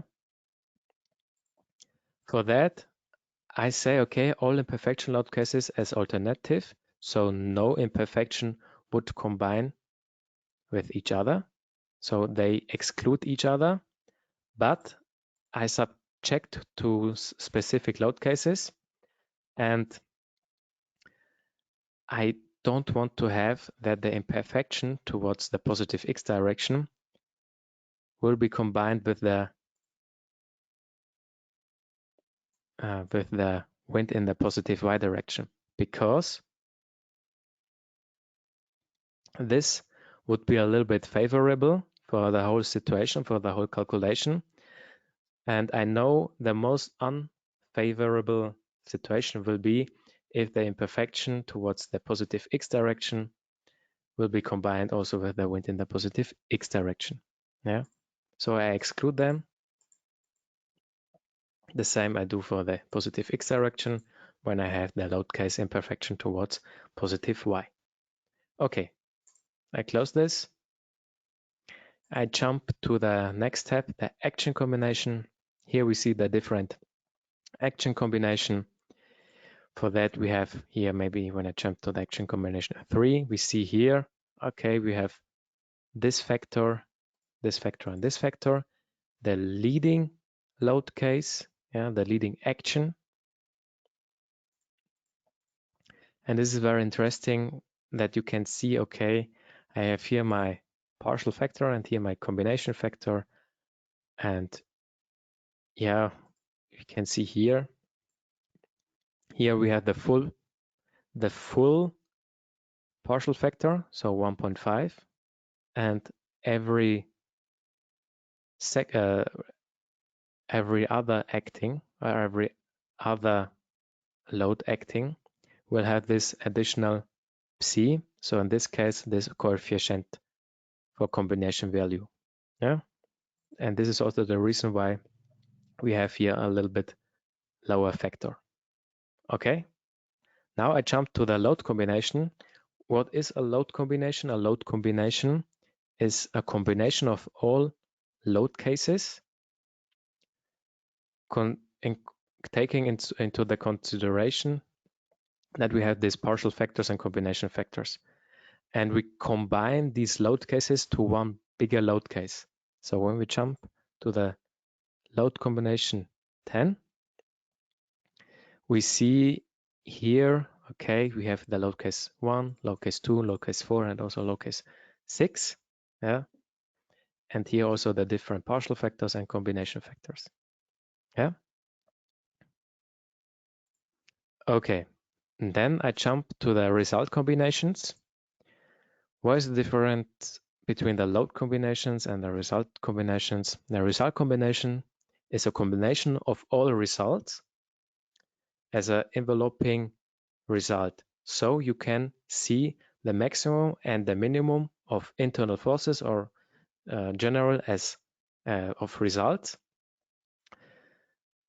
And yeah, so in a result combination, the maximum and minimum values of internal forces or deformation, support reactions, and so on are determined.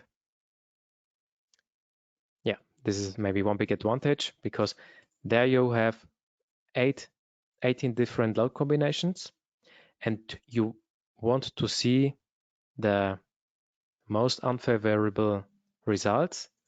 And for that, the result combinations are very useful because these result combinations consider all load combinations and all results. So all results of the load combinations here in that case. And there you can see the maximum and minimum of the results. Okay, good. So much to load cases, load combinations, and result combinations. Good.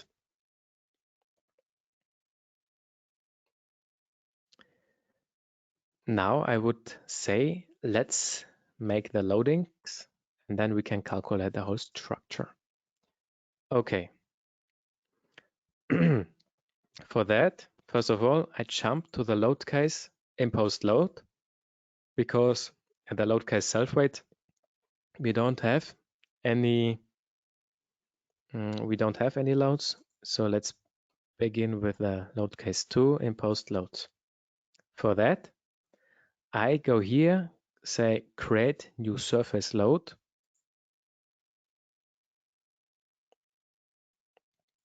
Say, okay, I refer or I relate to my true area, the magnitude of my surface at the bottom is 5 kilonewton per square meter. I click OK.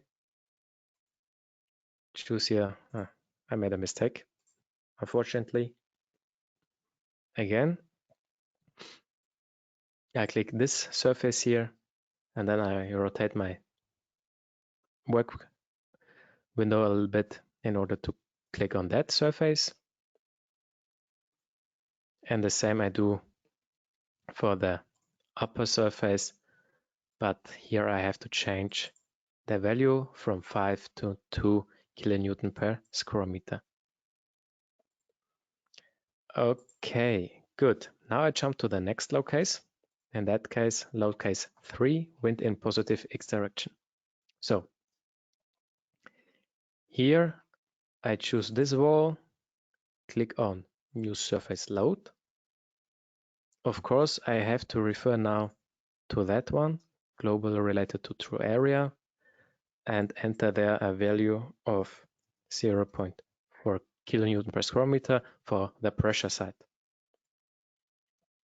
Now, important thing, now I use line loads because I refer to the edges or to the boundary lines of surfaces.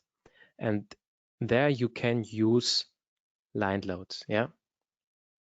So click here, select these two lines, click here on new line load, refer also to the right direction, in this case X direction, and here enter the value of 0.65 kilonewton per meter. Click on OK.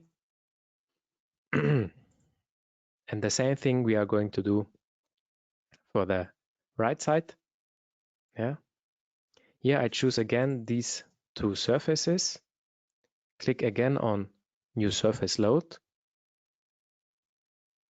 And for that I click this one, so I relate to my projected area. And for the suction side we have a lower value, in that case 0.25. And I click here these two lines, create here also a line load, and enter here value of 0.41. Okay, good. Now I jump to the next load case, to the positive Y direction. For that I select all three surfaces here, click on new surface load, relate also to the projected area. For the pressure side we have a value of 0.4 kilonewton per square meter. Now I refer to these lines here, new line load, and also here 0.65 kilonewton per meter. So now I made a mistake. The direction of the wind load is wrong. I click again on these two line loads, right click, edit line load. And of course the direction of these line loads was wrong. I refer to that one related to true line length in the Y direction. Now it's right. So you see, it's no problem when you make some mistakes in the modeling, in the load entering, inserting, and so on. You can change it every time afterwards. Okay, now I want to show you something. You can add everything also with the help of the data navigator or with the help of the tables. The same thing like adding these line loads, I want to do now with the help of the tables. So go to the area loads here in the tables. It's the third section here. Jump to the tab of line loads. And there you see, okay, for that load case 4, we have already this these line loads. The big advantage of this is that you have a really good overview of your existing line loads and some additional information like this one. Yeah. So for that, for the suction side, we create now this line here, this line load. So we refer to lines, choose the lines now graphically. Click this line and this line. Click on OK. Now the load direction and the load distribution is the same. The only thing we have to do is entering the right value, and for the suction side we have 0.41 kilonewton per meter. And you see we have now here a line load. Very easy. Good. Now, next thing, the insert of imperfections. So first of all, I refer to my imperfection towards the positive X direction. In order to filter something, I can really recommend you to work with the Views Navigator. Click here to the Views Navigator, and now you just want to see all columns. Yeah, you can select every column. Yeah, you can select every column, and then you can say, okay, show me the visibility, show me these objects, show me the visibility by selected objects. Yeah, this is one possibility, but there's a option where you can do it much faster. Go there, visibilities, activate here members by cross-section, and activate just the rectangle 350-350. And now you see, okay, everything is selected or everything is shown by this visibility of these rectangles. Yeah. Now you can easily select these columns. When I select these columns, I can say, okay, insert at the menu bar, go to loads, and at the bottom you find the imperfections. And then you can say, okay, graphically. And because we selected all these columns, all these members, you find it here also at the at this box here. I refer to my members, refer to the Eurocode 2, and my precamber is 0, and my inclination is 1/200. 1 to 200. I refer to my local axis in Z direction. Now you have to trust me because I know that the local axis is set right. Click on OK. You can activate the local axis of members by right-clicking on one of the member and say local axis. And now you see also the imperfection. I changed maybe the visibility, the display model. Now we have this wireframe here, and you see the imperfections a little bit better. Okay, good. And the same thing we do also for the load combination 6. So the imperfection of Y. Again, we select everything. Click again on Insert, Loads, Imperfections graphically. But in that case, we refer the direction should be the Y direction. Click on OK. And we have here this imperfection. Okay, good. Now, almost everything done. Now let's refer a little bit to the FE mesh. So in order to set some FE meshes, we learned in the first online training that we have here the menu bar, the possibility to do some FE mesh settings. Click on that. Here we see the general target lengths of finite elements. Yeah, it's okay when you use here 0.5 meters. You have to adapt this length of finite elements every time to your whole model. When you're modeling, designing some joints, for example, with the help of the RFEM and with the help of FE elements, you have to adapt here the target length of finite elements, and you have to choose maybe a lower value, yeah, so a finer mesh. It's up to you how to use that. I can really recommend also to leave it here like that, yeah, because the presettings are really okay, really good. Click on OK. And now I want to create here an FE mesh refinement here at that node, because sometimes the FE mesh should be modified in specific parts of the model. Yeah, and those are critical areas such as corners of openings. Yeah, for example here, yeah, then we have corners of openings, or also areas with single loads, because there is very realistic or Now I don't know the English word, sorry for that. It can be very, yeah, there can be singularities, yeah.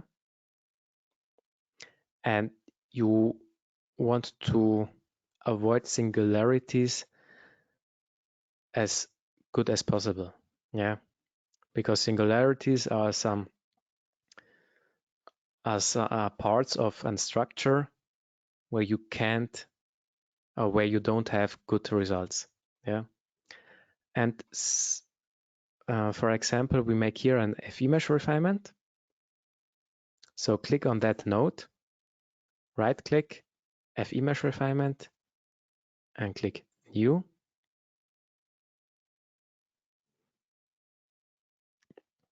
Create here a new FE mesh refinement, and we apply that to a node, circular. The radius should be 1.5 meters, and the inner and outer length of this FE mesh refinement should be 0.1 meter and 0.5 meter. Yeah. Click on OK. Click again on OK. Now you see here this sphere or this circle lines. And when I show me the FE mesh, so go to calculate, click on generate FE mesh. And now, in order to see it a little bit better, click here to the wireframe. You see here the FE mesh generation. So the normal FE length, target FE length is 0.5 meter. We set in the FE mesh settings and the general FE mesh settings.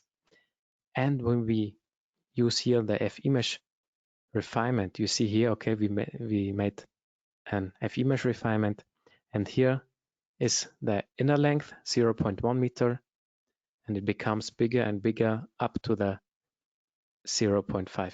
Yeah, and it's up to you how to do that. Yeah, for example, I learned it in that way that at least here you need 4 FE elements in order to have here good results at this surface here. Yeah. So when you want to interpret here some internal forces or some results, I don't know if 2 FE elements are enough in order to get good results. Yeah. It's up to you. So again, here at the corners, you will get probably was the word I was looking for, probably singularities, yeah. Because here you have just one FE element, and along one FE element, the results are calculated. I don't know if you get here good results. So in my recommendation would be that you would do here maybe some FE mesh refinements. Yeah. Okay. Good. So I cancel the visibility mode. Now everything is considered, in my opinion, and I can calculate the whole structure now. So I go here to calculate, say to calculate, and I choose here the result combination, and this is much faster than calculating every single load case and load combination. Click on OK, and the whole structure calculates.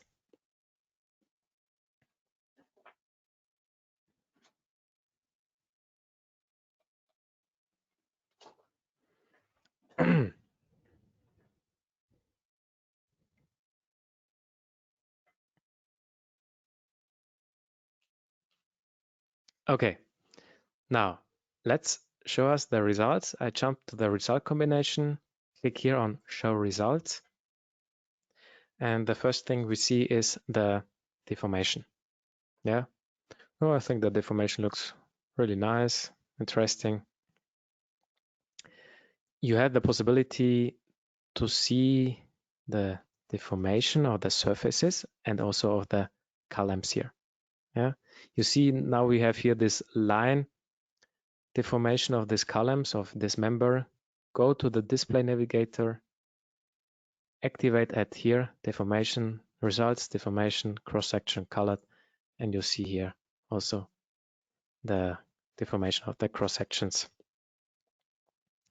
Okay, good. Next thing, members, the internal forces. Look, let's go to the downstem beam and compare the results. Okay, these results look very good. So we have here field moments. Also here this negative moment above over this wall. I think so. By the plausibility check, I think this is okay. Again, to the normal forces of the columns. Yeah, normal forces are pretty clear. Okay, good. So now let's go to the surface forces, surface internal forces. There we have this mx and my. What does it mean? When I deactivate maybe that at that time the local axis of the members and I activate the local axis of the member, you see following. You have here the y direction and here the x direction. And when I show me the mx, basic internal forces, it is along the local x direction of this surface here. Yeah, I think that's pretty clear. Here we have this bending moments. Here's the columns, we have this negative moments. So I think that's pretty clear. You can make a section. Go here, new section numerical, or create section through surface graphically. Yeah, you can do that and then you can watch these results. I make it. I create this section here at the data navigator, scroll down to sections, click here on right click, new section. Give them a name of AA and choose the right nodes I want to have. In that case, I refer just to the, also from one column to the other end column. The section on surface or the projection direction should be the global Z direction. And I refer just to that surface, not to the other surface, because the bending moments a little bit different. Click on OK. Now this result diagram will be opened, but for that case it isn't so important. So I close this.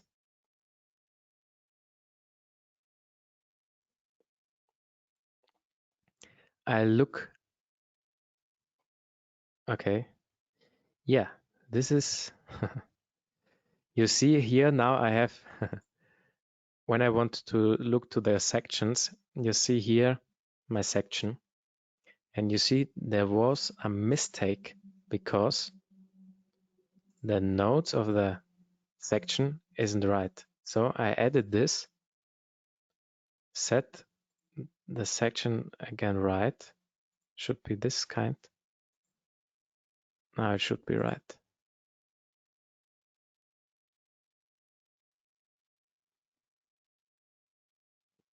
Okay. This will take some time. Okay. Now I have the right nodes. And you see here the bending moment. Yeah. Good. And also some other internal forces, my and so on. Good. Now, next thing is maybe also important, the contact stresses. Contact stresses appear at the bottom surface because there we have, or soil stresses. Yeah. Here we have these contact stresses. and especially at the areas where are the columns, there we have very high context stresses. I think that's pretty clear. Also, you can show you the support directions. So you will see here at the line supports this support direction. When you want to have this distribution of the line supports, just go here to the display, go to the results, support directions, and say smooth distribution. And then you see here this distribution support direction. Good. I think that was everything. Of course, you can show you the values on the surfaces on every FE mesh or total model of all surfaces and so on. Good. There you have different options to do that. Good. Maybe some 2 additional features. We have the possibility, for example, very good for the interpretation of global deformation. When I activate the global deformation, first of all, the clipping tool, you can cut the plane, set a step of 0.5, for example, and then you can choose here this offset, also choose the right plane, and so on. And then you see also every time the different values there. It's very helpful. You can also rotate the angle a little bit. It's up to you how to do that. Yeah. Okay, good. This is maybe a nice feature. And one of my favorite features is when you want to impress someone, maybe your colleague next to you. And when you want to say, hey, look what I have for a nice structure, click the Shift button and the F button. And then it will activate the flying mode. Yeah. And you can fly around the whole structure or around the whole building. Yeah. So with the help of the arrow keys on your keyboard, you can fly around. With the help of your mouse, you can move your camera, and yeah, you can fly around. And with the help of the ups and down keys on your keyboard, you can jump to the next level and so on. If you if you want to increase the speed or the space of this flying mode, just click on plus and minus key on the keyboard and it becomes faster. Yeah, so much to that. Okay, good. Now, this is the end of the whole online training. Now we have a lot of time for answers, not for answers, for questions. Praxitalis. For answers too. Okay. For answers too. So, okay, we got some questions here. Just give me a sec. Okay, could you show how to set a local coordinate system? Again, could you read it again? Could you show how to set a local coordinate system? Of course, that's no problem. In order to set a local coordinate system, you can go here with right click, open the context menu, and go here, coordinate system. And there you have the possibility to create a new user-defined coordinate system. And when I want to refer, maybe I say now to that level here, from there, now from another level. So from there, from that level here, okay? I can say, okay, look to these points here, U, V, W, and I can say, okay, 0. So my first node, so my origin point should be this. Should be, please, this node here. My u-axis, so you see it here, this case, should be, please, this node. And my another node should be, please, this one. So I created this plane here. Click on OK. Now you can enter them a name, unknown, so favorite coordinate system. Click on OK. Click on OK. And now you see here this user-defined coordinate system. Yeah. Maybe I deactivate with the other coordinates. Okay. This is the way how you can create a new user-defined coordinate system. Okay, next question, please. Is there an add-on to RFEM to design and calculate different ground types?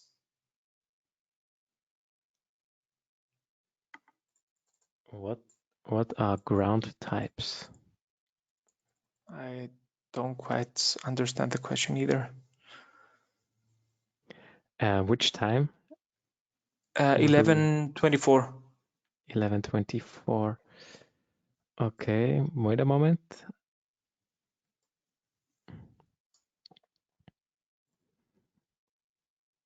Different ground type.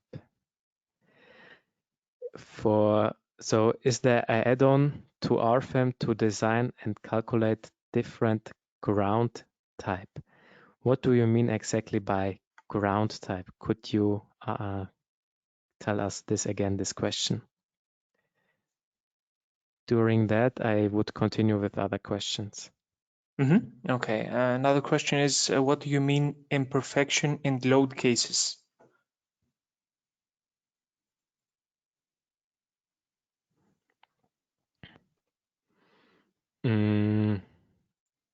So we have the load case imperfection, and just the load case imperfection wouldn't cause any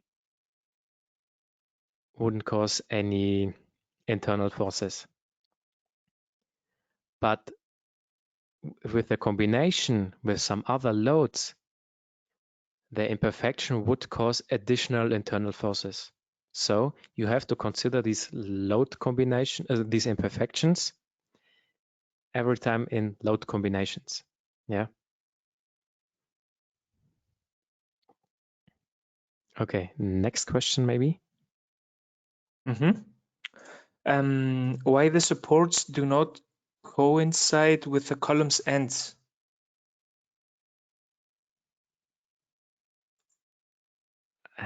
Do you know the word coincide? No, sorry, I don't get the question. Sorry for that. I can look it up in Google maybe. Coincide.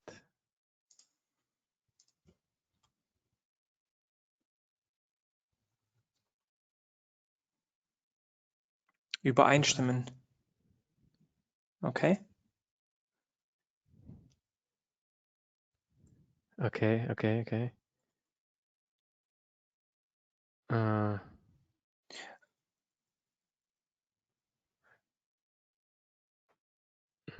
I think I understand the question, Daniel.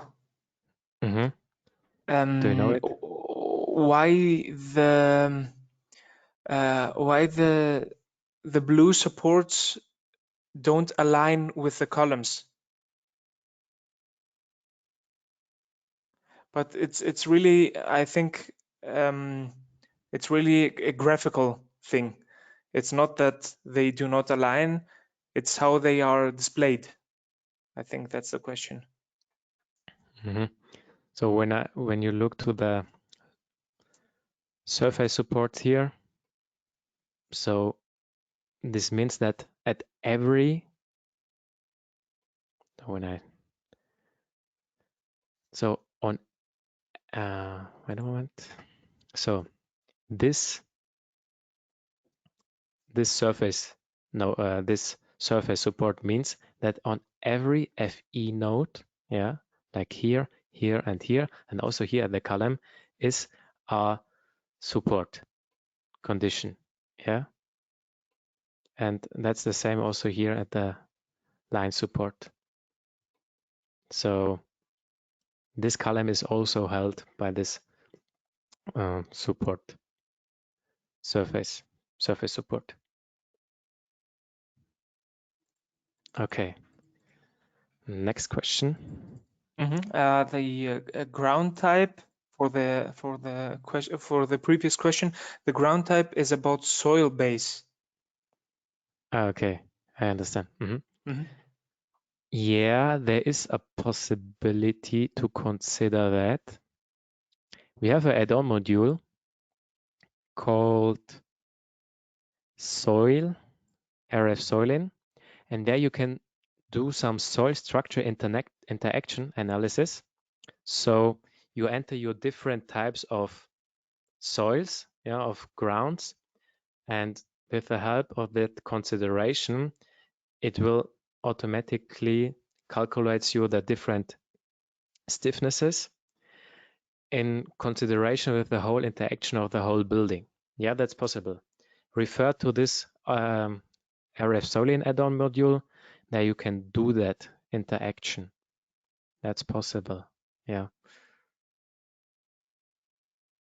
There are different, in my opinion, there are different calculation methods concerning the right bottom analysis, so the right ground. So consider the ground is a philosophy topic for itself. Yeah, there are different ways to do that, different methods. Yeah, maybe I could. Yeah, there are different ways to consider that. Good. Next question. Okay, that's a long one. While discussing the result options in the internal forces, you said mx is mentioned with respect to local axis, but in the model we have x-axis oriented differently with respect to different surfaces. How to interpret this result? This question is at 11:59, Daniel. Okay. These kind of wait a moment. I go back to my right work plane. So you have to distinguish between the local axis of this member and the global coordinate system, and the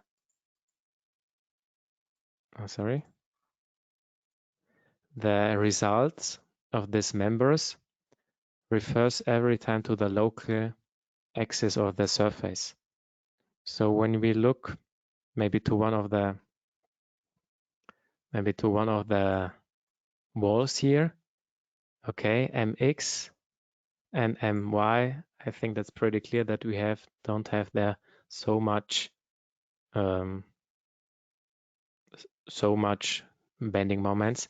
But when you look to ny, there we have now some normal forces in that in that wall. So please keep that in mind. These basic internal forces mx and my refers every time to the local axis of the surface.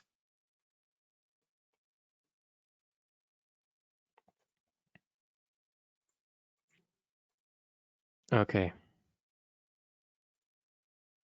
Next question. Give me a second. Okay, how do you consider eccentricity of loads, for example, in column members? That's a very good question. That's a really, really good question.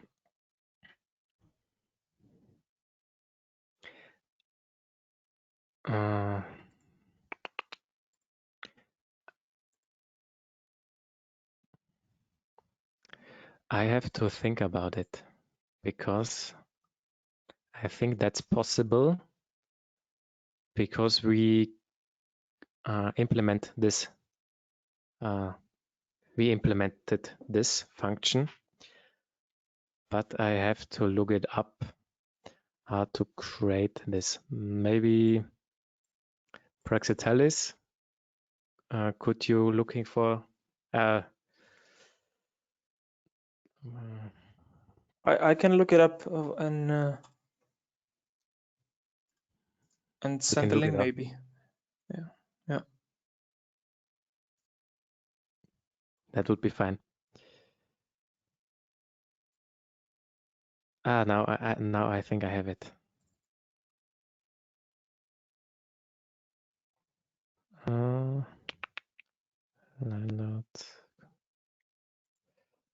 Wait a moment. Yeah, okay. Look, now I have it. When we go to maybe to the frame there, I hope that this is possible.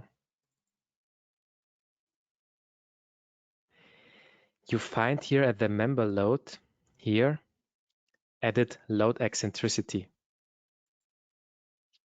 And here you can do some offsets of the member and the member sets and refer to the right cross section and so on. And there you can consider your load eccentricity. Okay, so you find it here at the member loads and load type force here at edit load eccentricity. Okay, good. Next question.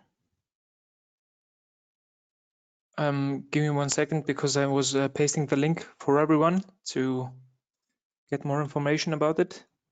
Okay, thank you very much.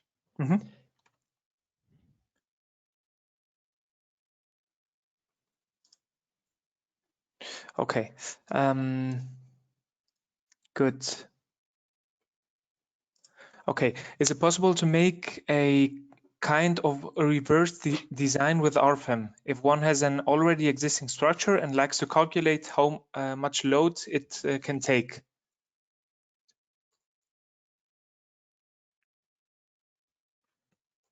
The question is at 12:09. Yeah, that is possible. Yeah, it's similar. It's similar to the RF stability. There you can calculate. So you have this structure here. And now you want to see, okay, how big can my load, how big can be my loads until this whole structure will fail. Yeah, just use the RF stability, look to the critical load factor, yeah, and compare these results, and then you see, okay, this structure is okay and this is not okay. Also, this is possible, but I see this is interesting for recalculating already existing building. Yeah, you can use this RF stability. I would recommend you to do that. And every time you use that, you see also the results.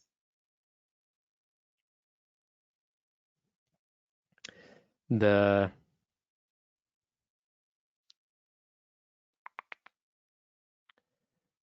a moment. Yeah, use this RF stability and play with the calculation load factors around. So with the critical load factors, you can also do some external things like here at the self weight when you go here to the calculation parameters, or you can do here some things like incrementally increasing loading. You can activate that and look, okay, at which initial load factor my structure will fail. This would be possible. Or also modify your loading by different factors. And then you can watch, okay, is it okay or not, and so on. This is one way to do that. Yeah, next question maybe. Is it possible to have cross-section trapezoidal shape in bottom floor?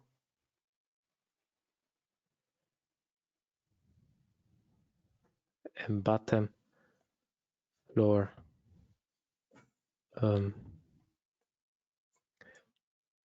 Yeah, you have the possibility to create different cross sections, of course. When I go here and when you want to create this cross section, use this cross section library. There you will find a lot of cross sections. Also some trapezoidal cross section, like this one here, trapezoidal hollow section. This is possible. Now I think of what you mean. Yeah, of course, this is possible here, trapezoidal hollow section, in order to have this as a downstand beam. Yeah, that's possible. Now I know. So you want to create maybe a composite structure. Yeah, this is possible, of course. Yeah, so you find it here, material library, trapezoidal cross-section, hollow rib section, or also here, trapezoidal hollow section. Yeah, that is possible. Next question.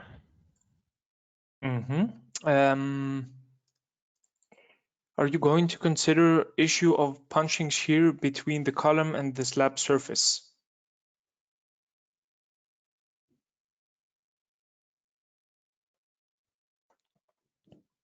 Yeah, of course, there is. You have to consider these things. You can see the values here.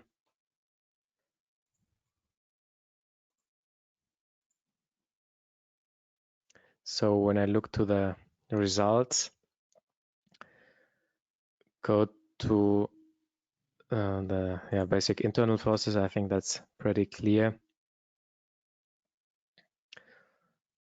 And when you want to design this in consideration the punching, the shear punching, you can use one of our add-on modules. And this is RF Punch Pro. Yeah, and there you consider the punching shear design of surfaces and consider these forces within these columns here. Maybe design internal forces would be, yeah. But you have to activate or you have to use this RF Punch Pro add-on. Yeah. Good. Next question. The next is if you could show some options related to documentation of results.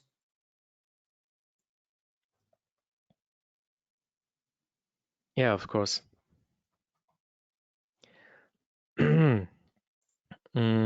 So, but this will take a little bit longer. So when I want to transfer some results or some information about the whole structure, you can create a printout report. Click here on print graphic. Use, please, this mass print. This is very helpful for creating several documents and pictures. Click here on mass print settings. And yeah, first of all, create here, okay, maybe a mass print of your model, isometric view. Then generate graphics of your load cases. Select these load cases here. These 6-1. Choose the right view. In this case, I decide for the current view, and then results. Of course, I select the right result. In this case, the result combination. Now I have to choose the results I want to show me. So in that case, I'm interesting for the global deformation maybe, and basic internal forces, and maybe also the super directions, and maybe also the contact stresses at the bottom plate. Say, okay, I refer to my current view, click on OK, again on OK.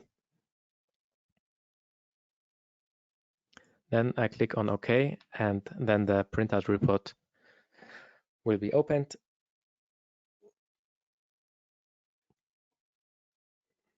Now I have there on the left side this printout report navigator, a big overview about the model information, and here also the generated model. When you don't like this picture or this image, just click with the right click, say edit, and change that. So in that case, I don't want to see the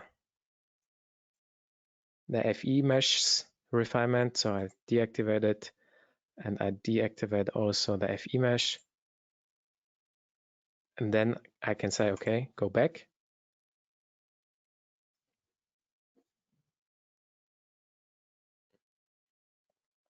And now you have it here like that. When you go to the chapter of loads, you see here the different images of the loading and their load cases.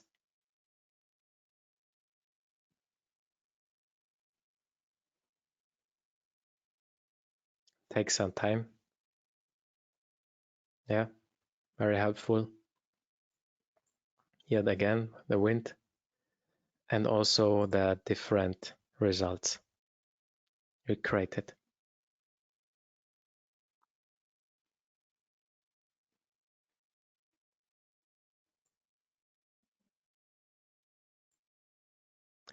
Okay. Good. This is maybe one way to do a printout report. Yeah. Next question maybe.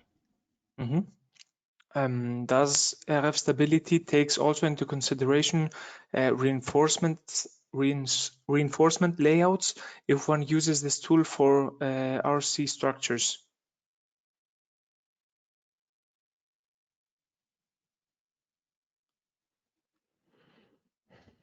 1219 is the question. It's a good question.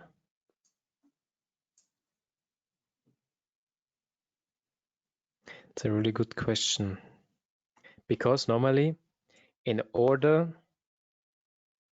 to calculate some concrete structures, so we really with the reinforcements, so you get a stiffer cross-section, stiffer surfaces, and so on. You have to use one of our add-on modules. For surfaces, please use the RF concrete surfaces. For members, please use concrete members and also concrete columns. And normally, RF stability should consider these cross-section properties, especially the stiffness, also of the reinforcement column, for example. This should be normally possible. But in my opinion, I don't think that makes it so a big difference when you have a little bit stiffer structure. But when you want to consider concrete design or reinforcements, you have to use one of our add-on modules. So click here on RF concrete surfaces or concrete members in order to design these members here, in order to consider reinforcements there in the column, for example. Yeah. And then you can do again an RF stability analysis in order to get your critical load factors in order to see, okay, where are my critical points of my whole structure. Yeah, and I think this is also good for the last question. The last question is how to see reinforcement details.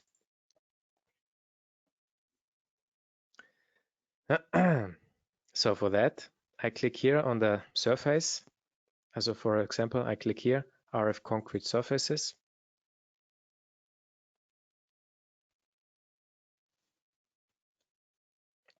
I refer to the Eurocode, activate this result combination, refer this to this material, concrete C3037, choose the right surfaces, here the general data, and also here the surfaces. And now I jump to the reinforcements. Here I can set the reinforcement ratios, the reinforcement layout, and a lot of other things. Yeah. And then you can calculate it. Also, you can use it, the diameter and so much other things. And then you can calculate it, and then you will see the different results. I don't know if it's now be right and so on. But you see it calculates a long time. So I cancel this. But here you can preset everything. For that, I would recommend you to look our webinars concerning concrete design. And we offer also some online trainings concerning this concrete design. So I think that is everything for now. Or is there any question? No, it's just one last. If we are planning other webinars like this for other products of Dlubal, like Airstab or some special designing tools. Yeah. So we offer other free webinars. So me and Praxitelis, we are especially responsible for the basics of RFEM and RSTEP. I can do some steel design. Yeah, that's possible. I can also do some concrete design, but for that we have other employees who are specialists in that areas. And so I would recommend you to look to our online trainings and webinars. So first of all, here at online training and webinars, at online trainings, we offer some trainings, especially for concrete design. Also here for timber design. This is maybe very helpful. So these are the next terms. When you go to the webinars, you see some dates of following webinars. For example, when you are interested in concrete design concerning the Canadian standard, I would recommend you to watch this one, concrete design in RFEM. This is very interesting. And of course, we have a lot of webinars.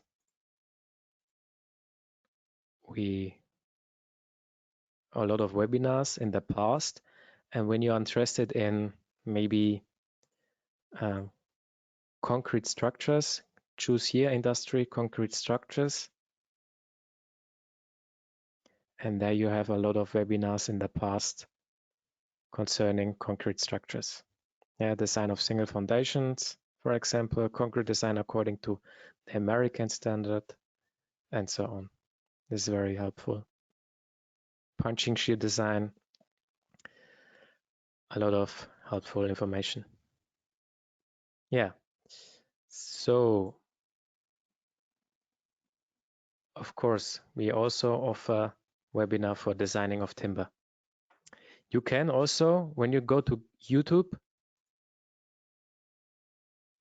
and when you add there our software name, Dlubal, and add there timber, you find all possible videos about designing timber structures, some webinars, some short videos. The same when you put there concrete. You will also find some webinars about concrete design, and the same thing also for steel. Yeah. And for the future, we are developing our e-learning platform. At the moment, we just have for English people the RFEM 5 for beginners. But for the future, we are really producing a lot of videos, and we make some online courses concerning concrete, steel, and timber design, where we do, with the help of a lot of examples, a lot of videos concerning these designs in different categories like timber, steel, and concrete design. We will produce it, and when you want to see these kind of videos, please follow us, visit our website regularly, then you get all information you need. One interesting point, when you go here to downloads and info on our website and go here to models to download, you can download a lot of models of our software, and there you see some existing project. Here, for example, this timber round hall.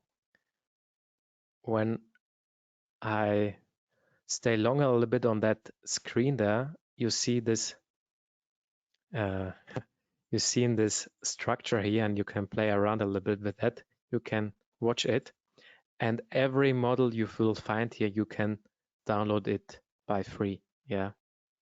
Also this reinforced concrete building there, reinforced concrete parking garage, and a lot of other models here. And this library becomes from day to day bigger. Yeah. Okay. Practice Alice, anything else from you? I think we've covered everything, Daniel. At this point, I would like to thank you all very much. I hope it was as fun to you as it was for us. In any case, stay tuned because if we are making a part 3, we'll surely let you know. Of course. Exactly. Have a nice weekend and goodbye from me. Yeah. Also from my side, it was really appreciated that you took part in our online training. It was a nice session, and I wish you a nice weekend. Stay healthy, and I hope we will see us the next time. So, see you. Bye bye.